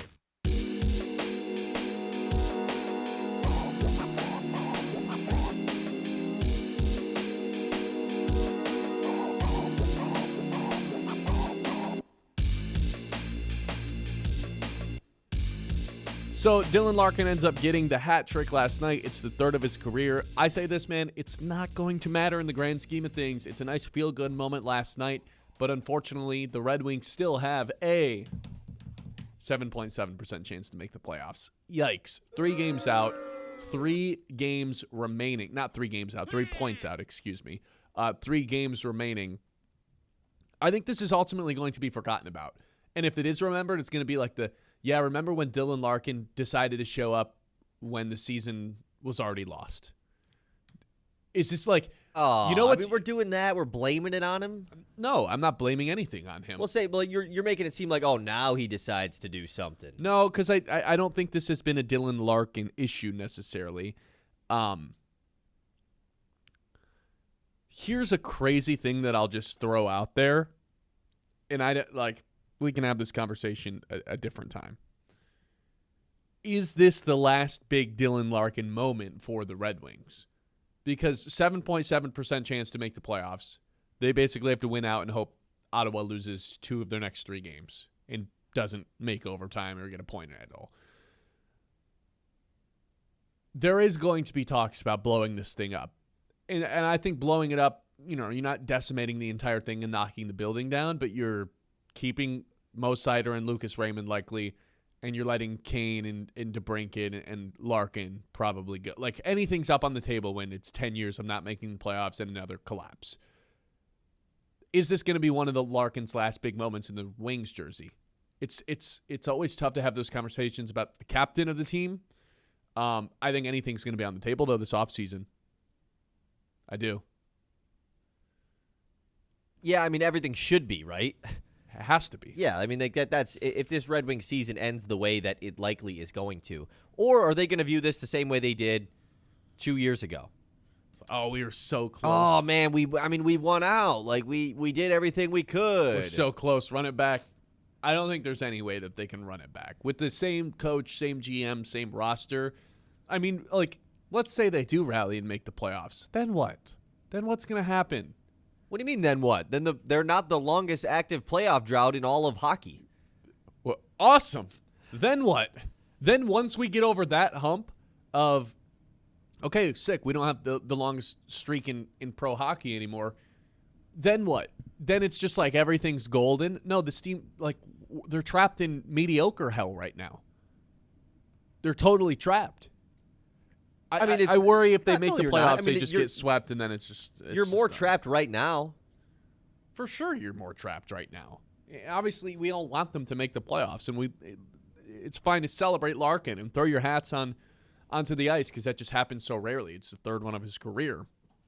But I do worry that it ends up being something similar to the Malachi Flynn scoring 50, where it's just like, yeah, a game just didn't end up mattering down the stretch. It's not as extreme. But I do wonder if it's like it'll be remembered as the pretext to, yeah, then they didn't make the playoffs. Yeah. I mean, we talked about this the other day. Like, this is not the same thing as the Pistons and trading for Blake Griffin so that they could be the 8th seed. You know, this isn't the Reggie Jackson, Andre Drummond, Tobias Harris Pistons that made against the Cavs to get the 8th seed to get their playoff drought over. This is not the same. This is the Detroit Red Wings. Yeah. This is a legendary franchise in hockey and all of sports, honestly.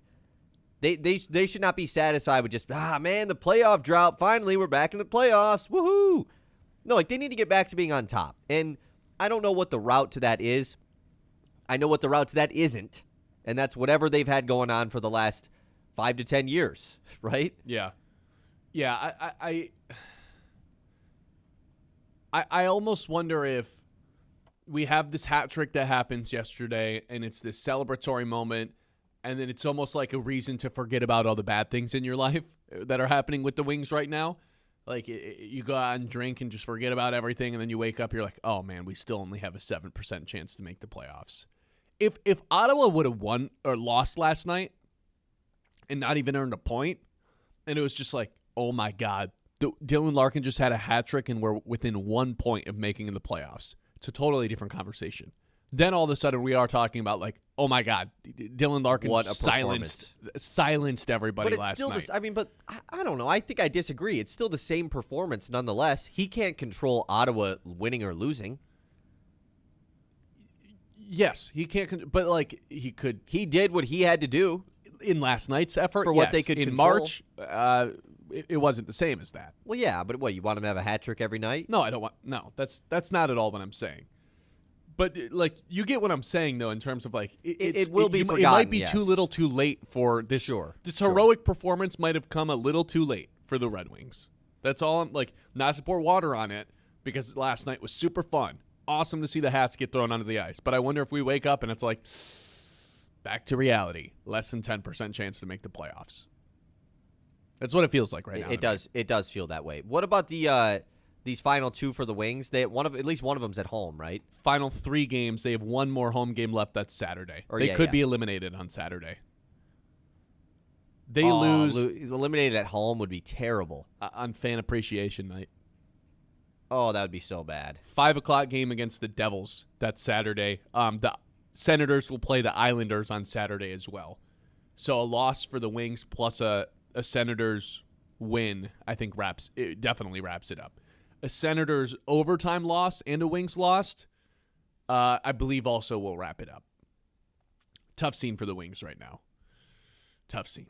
All right, winter in Michigan, it can get brutal. Luckily, it's starting to warm up a little bit. Either way, whatever season it is, Answer Heating and Cooling is here to make sure your furnace is running smooth, so your house can stay warm all season long.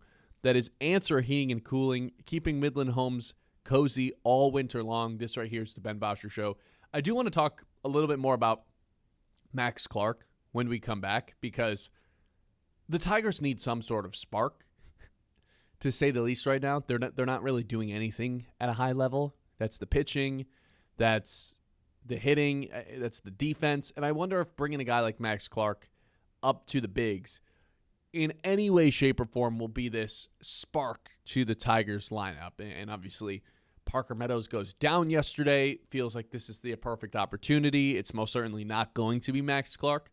I think it should be, though. So we're going to hit that when we come back to open up the 11 o'clock hour. This is the Ben Bosscher Show. We'll give some Masters updates for you in the news as well. Got our 3 traditions, and Sarah said something just egregious during our last break. So she'll say what she's thinking in the 11 o'clock hour. The Ben Bosscher Show, built by Bresky Siding and Building Repair on 100.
.9 The Mint, WLUN, Pinconning Bay City, Saginaw, Midland.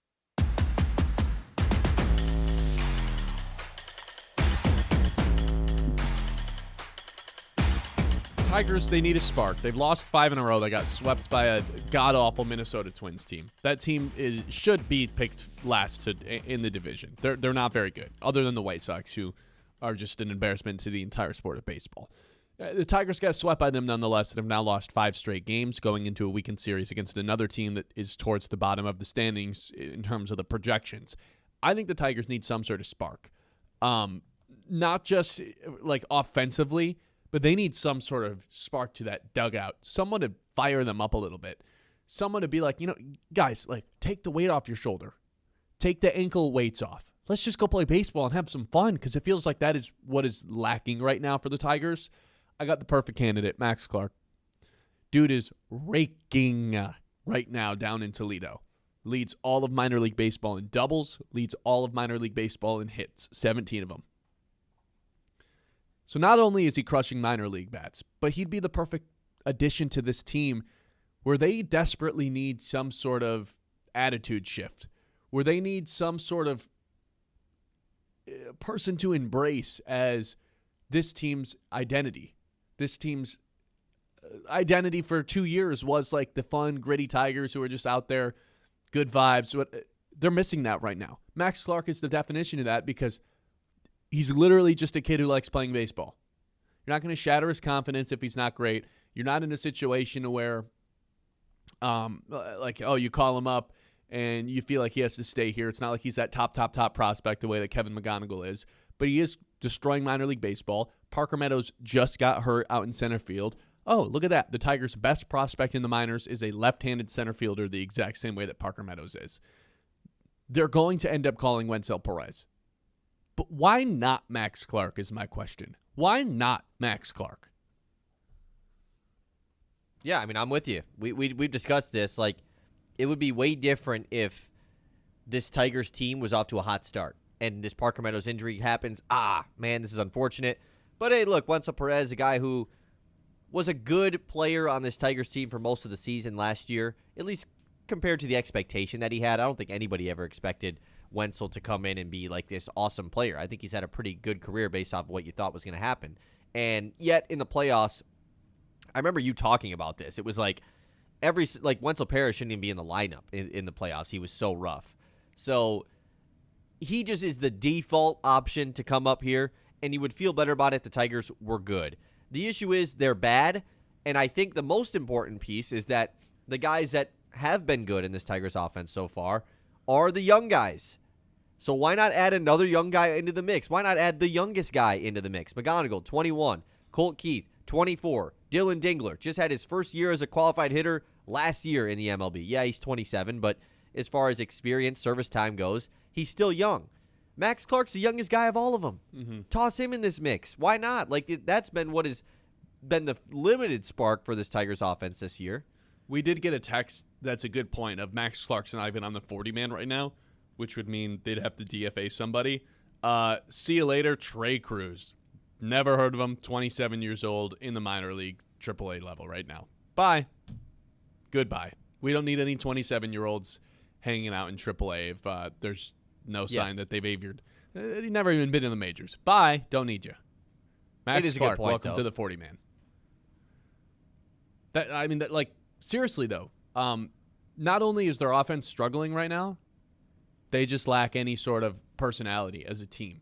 You know who doesn't have any sort of lack of personality is Max Clark. He's got the bleached hair, he's got the sunglasses, got the chains, got the tattoos. I think they need somebody like that in their lineup because you used the word vanilla. I think that is kind of the way that this Tigers team behaves. They're a vanilla team. There's not these outstanding, extraordinary personalities like a Julio Rodriguez who embraces being a star, like a Tatis who embraces being a star. They don't have anybody like that on their team. Even McGonigal, he seems more quiet and reserved, keeps to himself. Not to say like he's not talking to anybody, but he doesn't, as much as he does give a superstar, like production, I think that almost is what makes him special, is he doesn't carry himself any differently than the other guys in the team. Max Clark, right away, oh, this guy's a little bit different. He carries himself differently. Maybe they need somebody like that. And, look, at the end of the day, man, you look at some of the guys that have gone in that 23 draft and the impact that they have made at the major league level so far. Max Clark was taken above Wyatt Langford. He was the lone high school guy to go extremely high in this draft. Jacob Wilson has been awesome for the Athletics. He was taken inside the top 10. Wilson was in that draft. Yeah, I mean, there's this draft is loaded. I mean, obviously, a guy like McGonigal was taken extremely late, and so there's a reason. Paul Skeens, of course, headlines this draft, which is he's maybe the best first overall pick we've seen in an extremely long time, and so there was a reason why he was taken this high. And I get that the promotion decisions are typically made by AJ Hinch and the manager. Scott Harris, he's got to have a little bit of play in this, right? Oh, for sure. I mean, that's kind of his whole job, isn't it? Well, yeah, but the managerial decisions of calling guys up, that is an AJ Hinch thing. Sure. It's the same reason why the guys who make the MLB starting Day roster.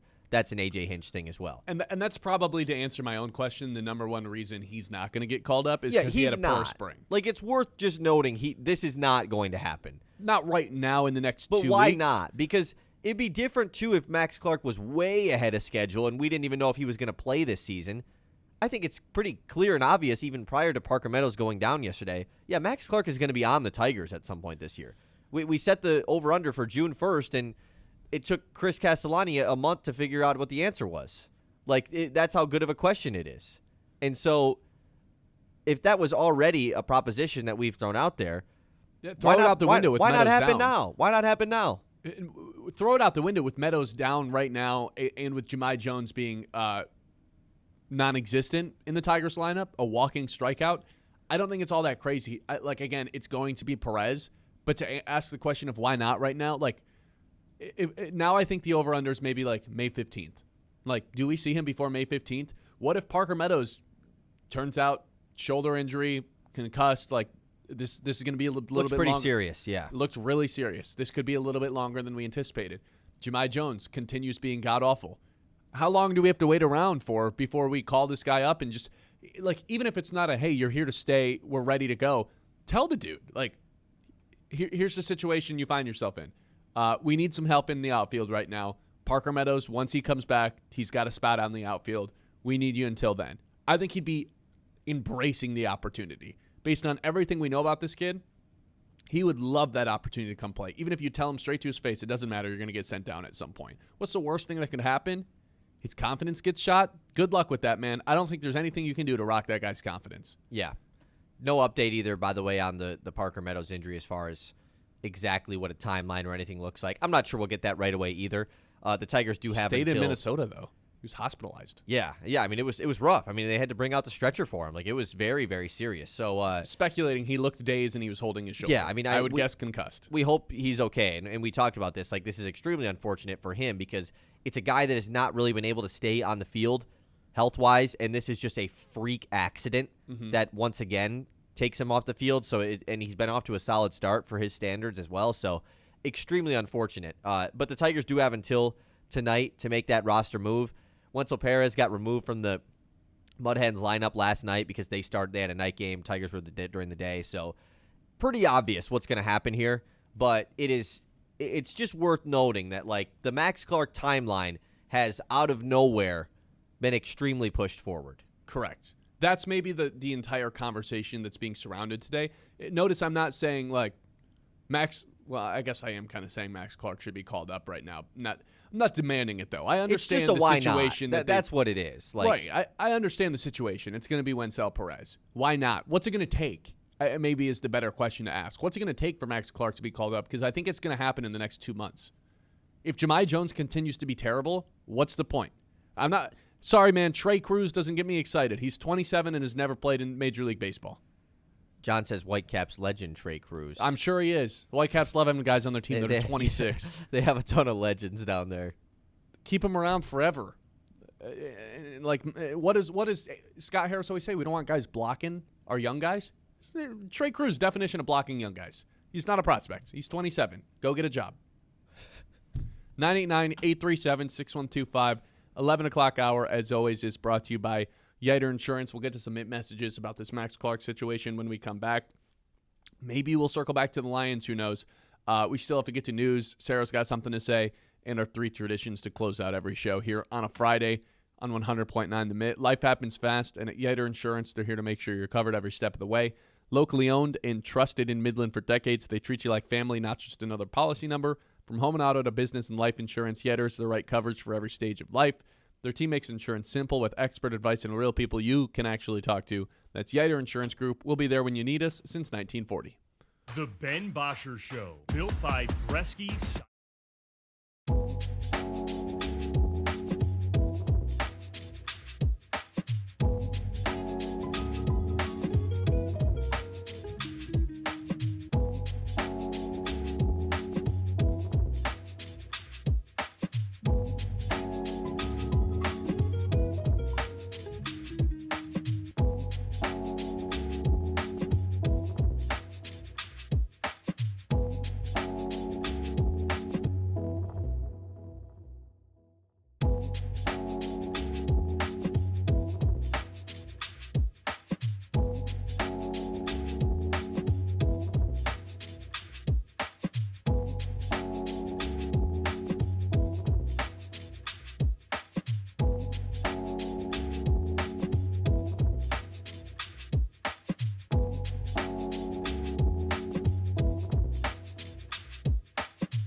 by Bresky Siding and Building Repair on 100.9 The Mid.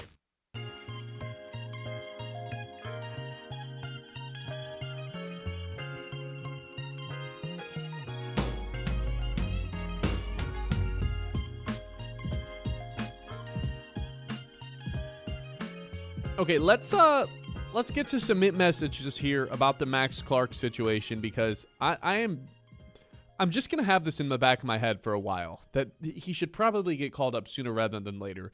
If we stick with that original June 1st date, that is like smashing the under, right?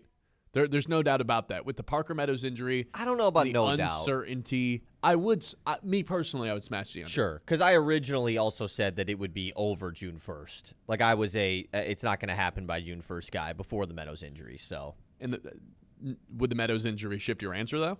that's why I don't know. Like let's say it's Potentially. worst case situation for Meadows where it's like, yeah, he broke his collarbone. He's going to be out for a while.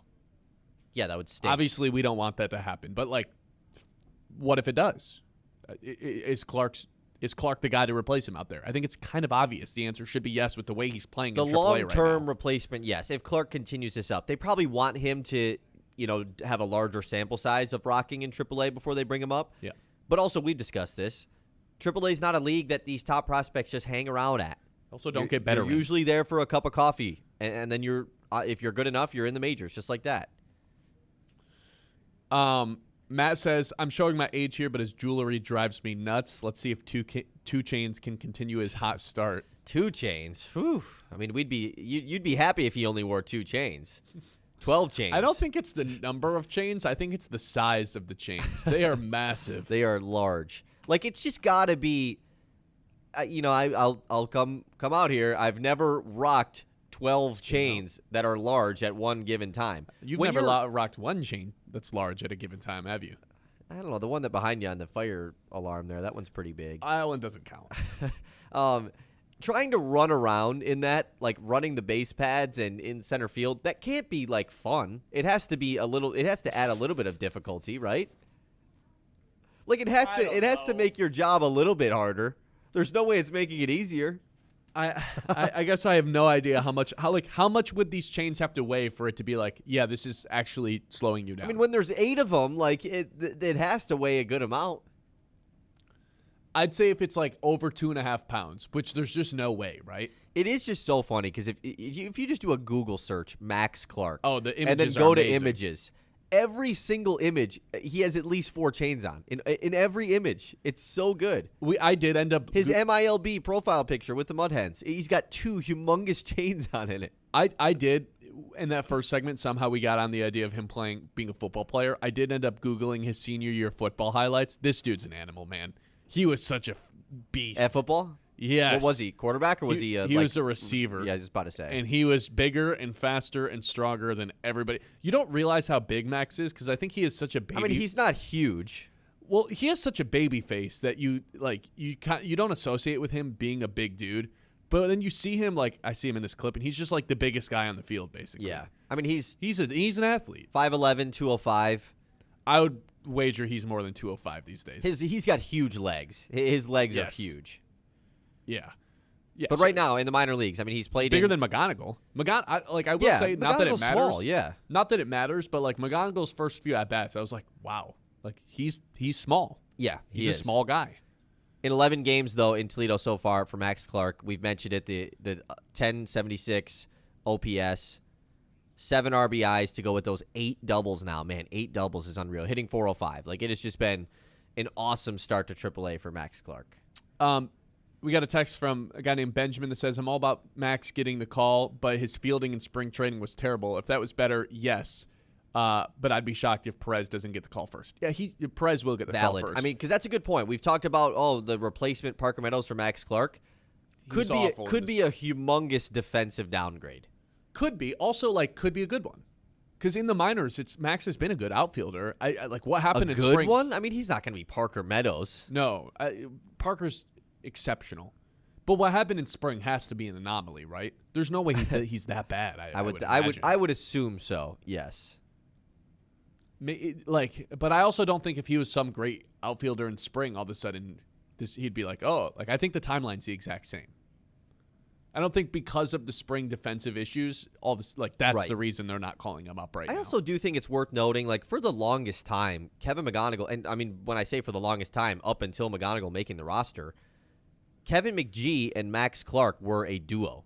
They were tied together. They went up to every level together.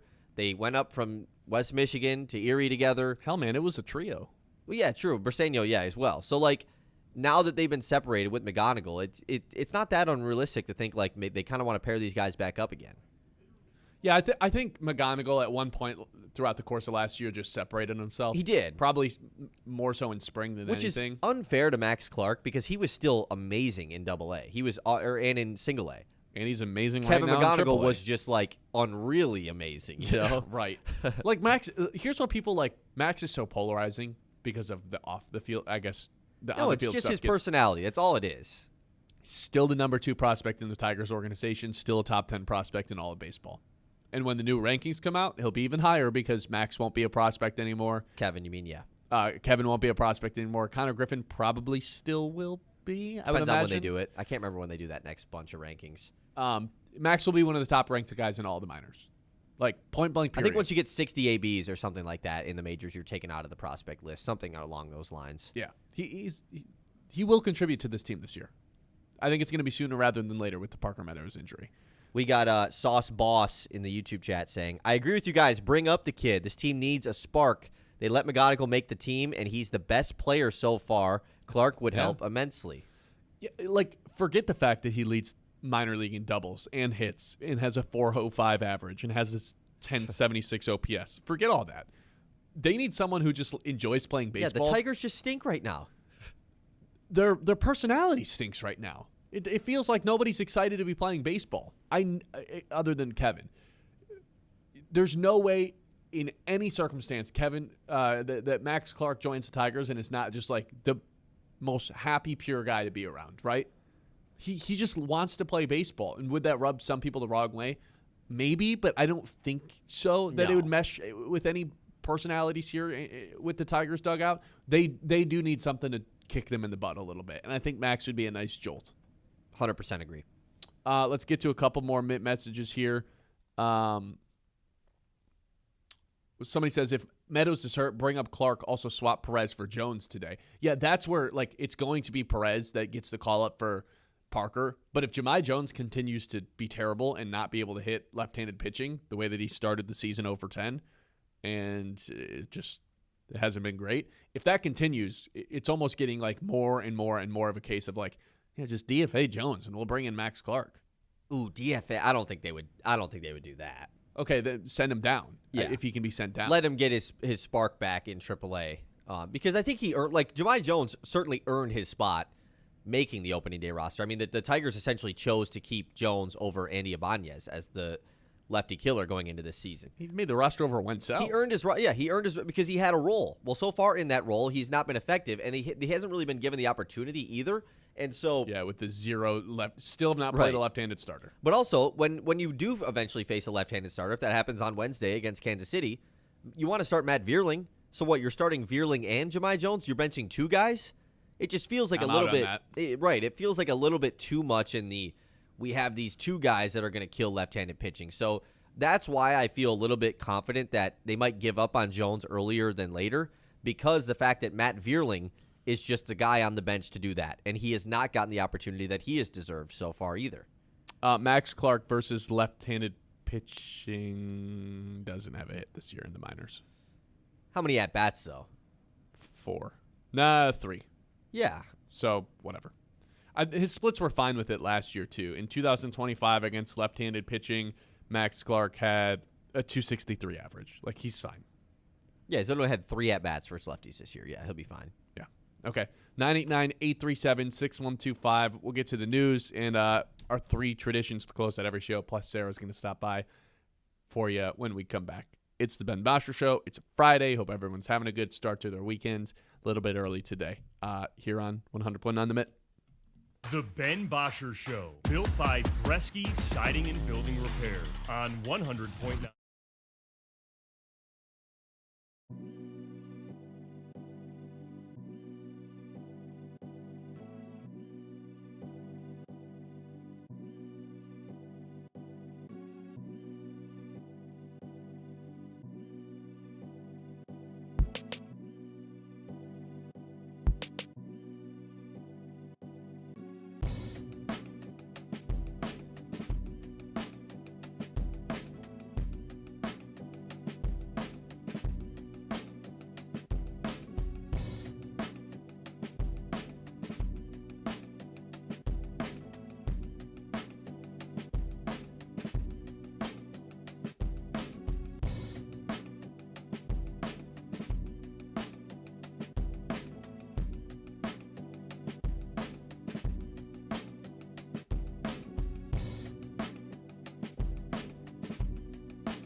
We got one more text that said, anybody's better than Jahmai Jones. Give Clark a shot. Literally can't be worse than Jahmai Jones. Had to double down on it. Yeah, I mean, he's got no hits. Can't be worse. Can't be worse. Could go 0 for 11. Right? Would that be worse? 0 for 12 would be even worse than that. That would be even worse. Take it away with the news. The Mets Morning Catch. All right, let's get right back into the news. A lot going on in the sports world this time of year. With the Masters going on, we're going to give an update to that as well. But first, let's take a look at the Covenant Healthcare Orthopedics and Sports Medicine injury report. Tonight, Pistons Hornets. Guess who's not on the injury report, Ben? Cade Cunningham. Hey. Sounds like he's probably just going to play in these final 2 games. And I don't know, what do you think? Do you think that they're going to be able to get this appeal to get Cade to 65 games to make All-NBA? What do you think is going to happen? I think it's worth trying. Well, yeah, but do you think it's actually going to happen? I mean, they're for sure going to try it. I think it's worth. I don't know. I have no idea. How could we know? We've never Just seen repeat it. I mean, we've never seen this happen. This is the This first. is also year. year 2 of the rule. Like, that's clearly going to get changed. That's my take on this, is that this is something that's clearly going to get at least fixed in the offseason. So why not just start now? Why not start now, set a precedent? Cade, he played in 63 of the games that he's qualified for, whatever it's going to be. Come on. He didn't get rested in games. He had a legitimate injury happen to him at the end of the season. And this tells the story of a season. If Cade Cunningham is not an All-NBA player and the Pistons are the 1 seed, and that's ridiculous to me. That doesn't fully agree tell with you. that fully doesn't tell the story of the season. So, yeah. I'm 100% with you. Okay, let's take a Masters update right now. Players are playing as we speak. One of them being Scotty Scheffler, who's 1 over on the day through 4 holes. Yikes. Sam Burns, Rory McIlroy, still your leaders. Rory teeing off at 144 today. Sam Burns at 1230.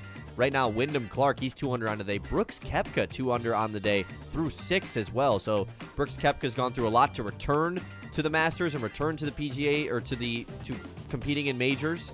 And he's off to a pretty good start here today as well. Man, our guy Bryson DeChambeau, though, who Yikes. Ben wagered on.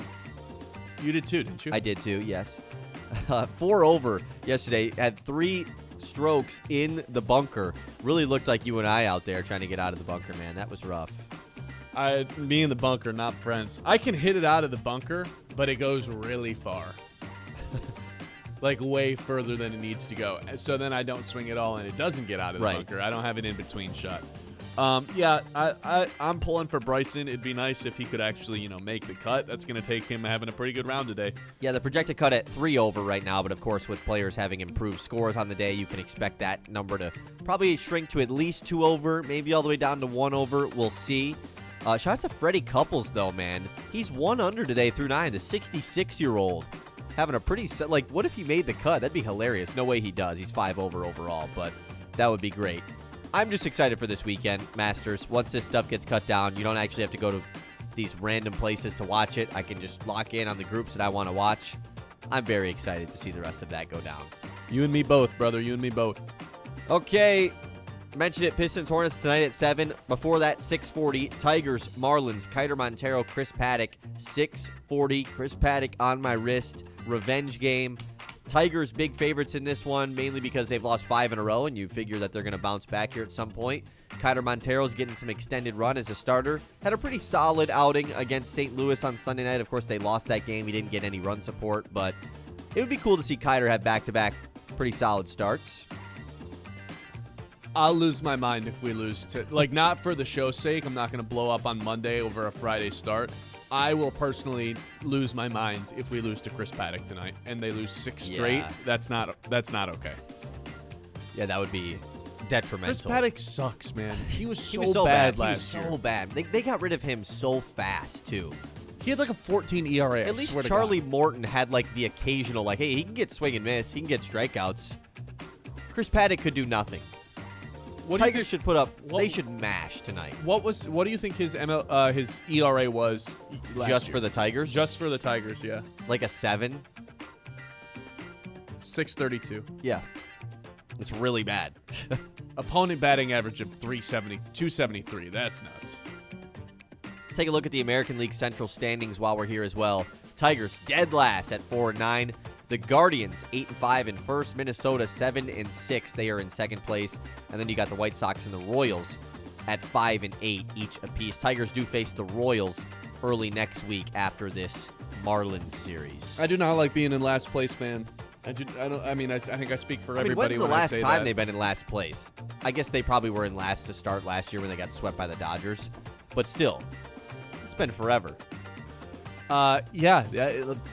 They were supposed to finish first in this division. They still are the favorites to win the division. I think that should be noted just to calm everyone down a little bit. Not to say that your freak out and panic meter shouldn't be off, because it totally should be, but Freak out! they're still favorites to win the division.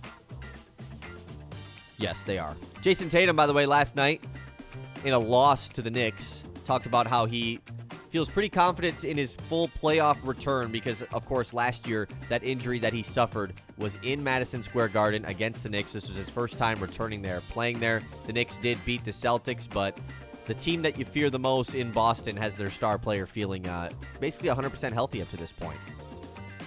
Yeah, I don't really care about Jason Tatum at all, other than Oh, is okay, my bad. this the new normal for an Achilles injury? Like 9 months and you're back to 100%? Is that the new normal? It seems like a lot to ask, right? I think Tatum might just be a freak. Potentially. I think there's something to do with that. You got the surgery within 2 hours of him tearing his Achilles. Like, that actually might have something to do with it. I mean, if you would have gotten it the Brian day Branch- after, would it change that much? Like, Apparently it does. It's like a thing that went around when discussing it. Like, the longer you wait, the longer the recovery time is going to be, and every hour that goes by, it's pretty dramatic. I don't know why. I don't know the science behind it, but that's what I've been told. Speaking of injured guys, though, Joel Embiid went under. Got his appendix removed yesterday. Went under surgery for appendicitis. Man, this guy cannot catch a break. This isn't even like a real injury. But also the least surprising thing ever. It's like, of course, he needed his appendix He's out removed. indefinitely. They don't know what the real time is going to be. The Sixers will be in the playoffs, at least in the play-in. Who knows if they'll actually make it out of it or not. A team that Detroit absolutely could play in round one, and if they're without Joel Embiid, they become a much easier team to handle. That's one of like the biggest things I fear is all of a sudden like waking up and being like, oh my God, I think I need to go get appendicitis or not. What do they call I have the surgery? appendicitis. Getting my appendix removed. Yeah, whatever that surgery is called. Like I get really scared of that sometimes. I feel like what's the point of us having appendixes if all they are, like the only thing that they're there to do is explode and cause horrific pain and immediate I'm sure they emergency serve a surgery. purpose. They don't. At all? I think we've outgrown, like as a human race, We've outgrown the what appendix. purpose I'm not as. does I the can't speak on this. appendix serve? Safe house for beneficial gut bacteria. Yeah, I don't need that. Nobody needs that. He doesn't need that. Not a guy like him. Clearly, I guess who doesn't need it? Anyone who gets it removed. It's a good point. Yeah, hopefully. I've never had to have that happen to me, so I really don't want it to either. Okay, that's really all I got in the news here, Ben. Okay. There you go. Hopefully you don't have appendicitis this weekend. Yeah, that would be unfortunate. All right. When we come back, we'll get Sarah on. She's got some things to say. Just an insane take coming up. Maybe even crazier than the Jersey one. And then we've got our 3 traditions to close out every show as well. This is the Ben Bosscher Show live here on 100.9 The Met. The Ben Bosscher Show, built by Bresky Siding and Building Repair on 100.9.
on 100.9 The Mid.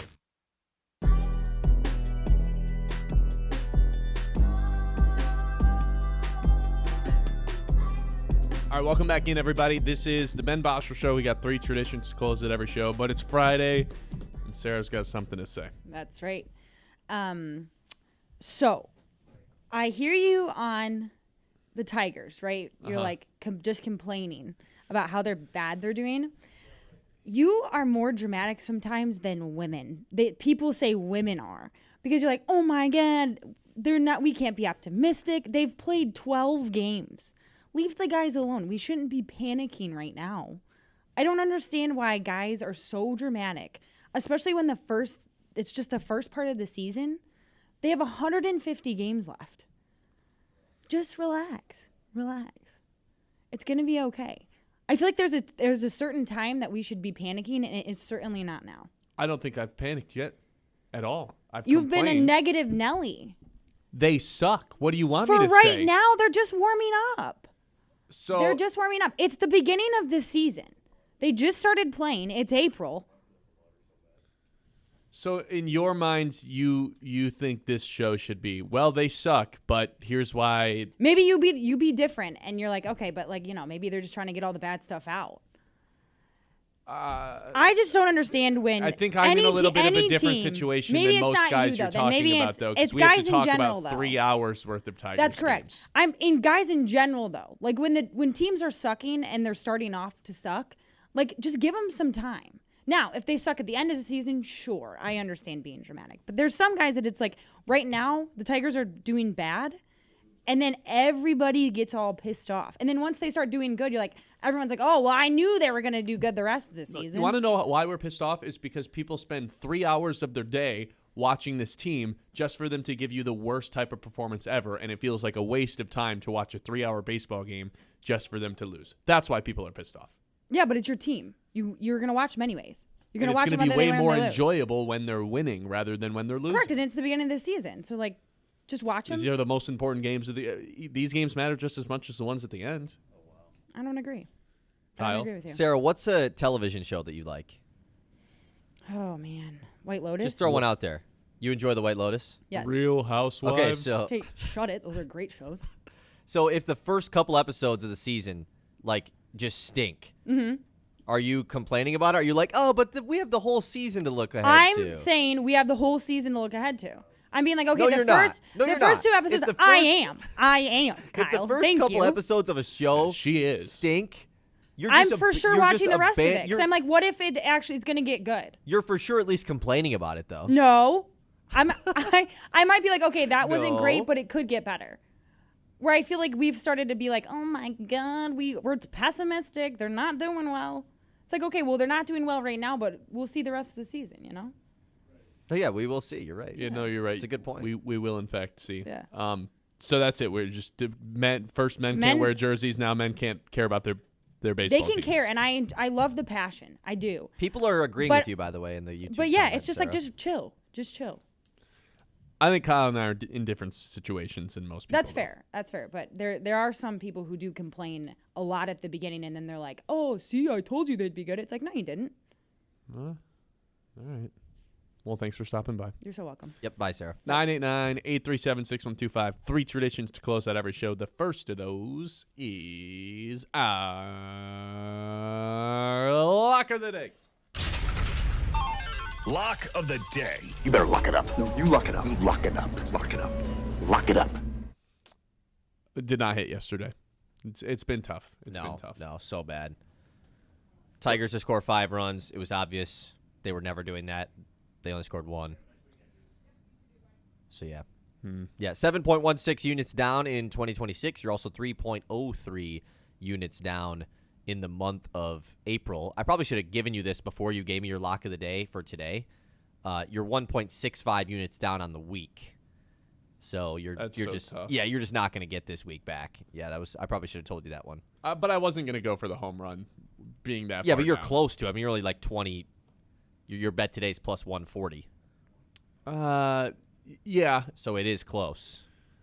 I think I just got to be safe Well, I guess plus 140 is not all that safe. But Right. with that being said, I do think Cole Keith is going to continue to stay hot. They're going up against another righty today. It's the same bet we had earlier this week when Riley Green hit it. We need the 3 total bases plus hits plus RBI. So 1 Hits. home run. What did I say? 3 total hits plus runs plus RBI. Yep. So 1 home run gets it done. A hit, and then he hits somebody in, and then gets sent around the bases, scores, that gets it done. 3 hits gets it done. Yeah, it can all happen pretty quickly, too. That's what That's happened, with Riley. Green. Yeah, exactly. 1 inning. Cole Keith stays hot against the right-handed pitching at plus 140 Plus for him to have that. 140, yeah, which is pretty good. But also, you do like have the risk of him being pulled from the game. And then we send And then riots to Detroit. and then we go there tomorrow and just boo the whole time. That might be on top of everything that's upsetting us about the Tigers. Colt Keith being pinch hit for is maybe number 1 right now. Just Really? let him stay That's in there. number 1. Maybe. That Riley seems- Green that's- at bats. It seems might a little just niche be to number be, 1. or just like in general, like their offense as a whole. I really am not a fan of the not challenging balls that are like That's a good 5 one. inches outside of the plate from That's a Riley really good Green. one. Please just use your challenge, Riley Green. We introduced the ABS system. Feel free to use it at any point. Okay. That is our lock of the day. Lock of the day. You better lock it up. No, you lock it up. You lock it up. Lock it up. Lock it up. Okay, the next tradition we have is what's the most must-see TV of the day. It's our game of the day. Game of the day. Not a ton of great options today, I would say.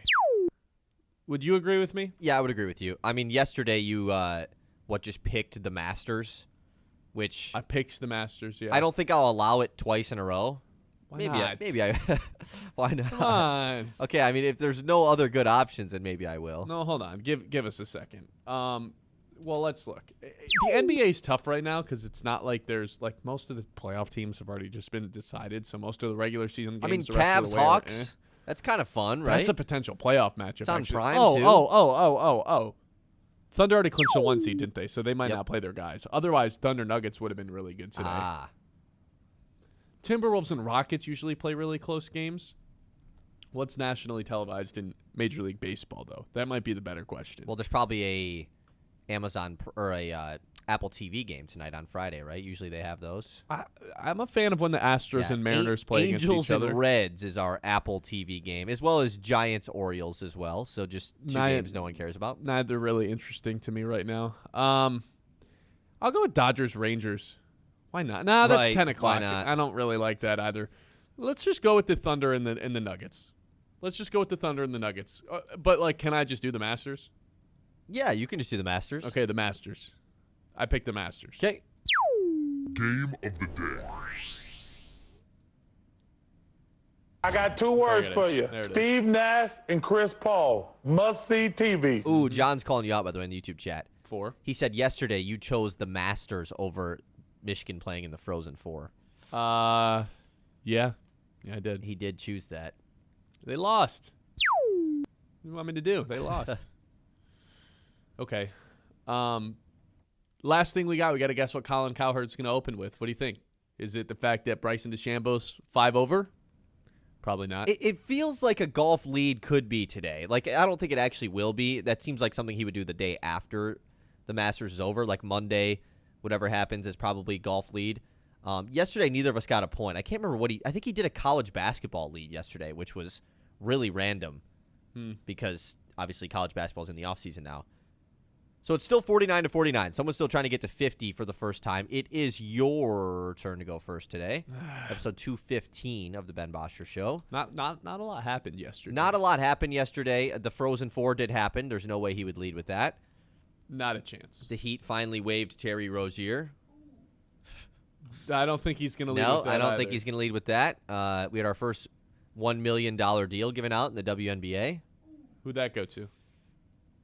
It was Jackie Young with the Las Vegas Aces. Oh. Okay. So what are you picking, man? Quit stalling. I know what I'm picking. Do you? Yeah. Yep, I know. I know what I'm picking. I clearly don't. I'm going to go with the NBA. I'm going to go with Victor Wembanyama and the Spurs. Just a random pick in the Spurs thing? Yeah. Okay. So yesterday he acted like he was going to talk about the NFL draft, and then he did the college basketball thing. I still don't know but it feels like to get some draft takes out over the weekend feels right. But I think I am going to go with a Rory McIlroy lead today.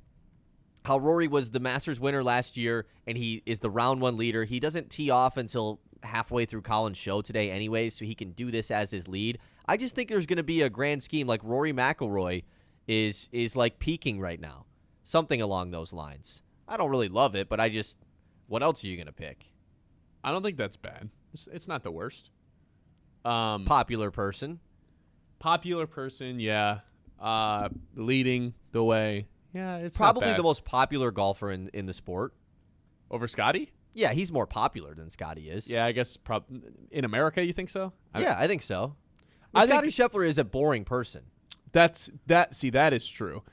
Which in turn makes him less popular than a guy who is a personality in Rory McIlroy and kind of a polarizing person. Who dislikes Scotty Scheffler? I don't think anybody dislikes Scotty Scheffler. I think the reason why some people dislike Rory makes him more popular. That makes sense. That makes sense. Thanks. All right, that's pretty much going to do it for us today. We appreciate everybody for stopping by, hanging out here on a Friday. We're going to the Tigers game tomorrow. Should we boo? Is it too early to boo? If they lose today, we boo. Deal. And we just root for Jacob Marcy the whole time. Fire up. What, we got Casey on the mound tomorrow? Casey Mize. And he was bad last time, which means he'll be good this time. Yes. So we'll see a good Casey. And they have game. the cool hockey things, right? There's giving away some hockey jersey. They're giving away a hockey Tigers jersey. We have to go there early to try to get these giveaway jerseys. Yep. They look so sweet. Really cool stuff. All right, that's going to do it for us today. Appreciate everybody for stopping by, hanging out. Hope everyone has a good weekend. Enjoy some golf. Enjoy the weather. That's all I got for you guys this week. We'll talk to you at 9 a.m. on Monday.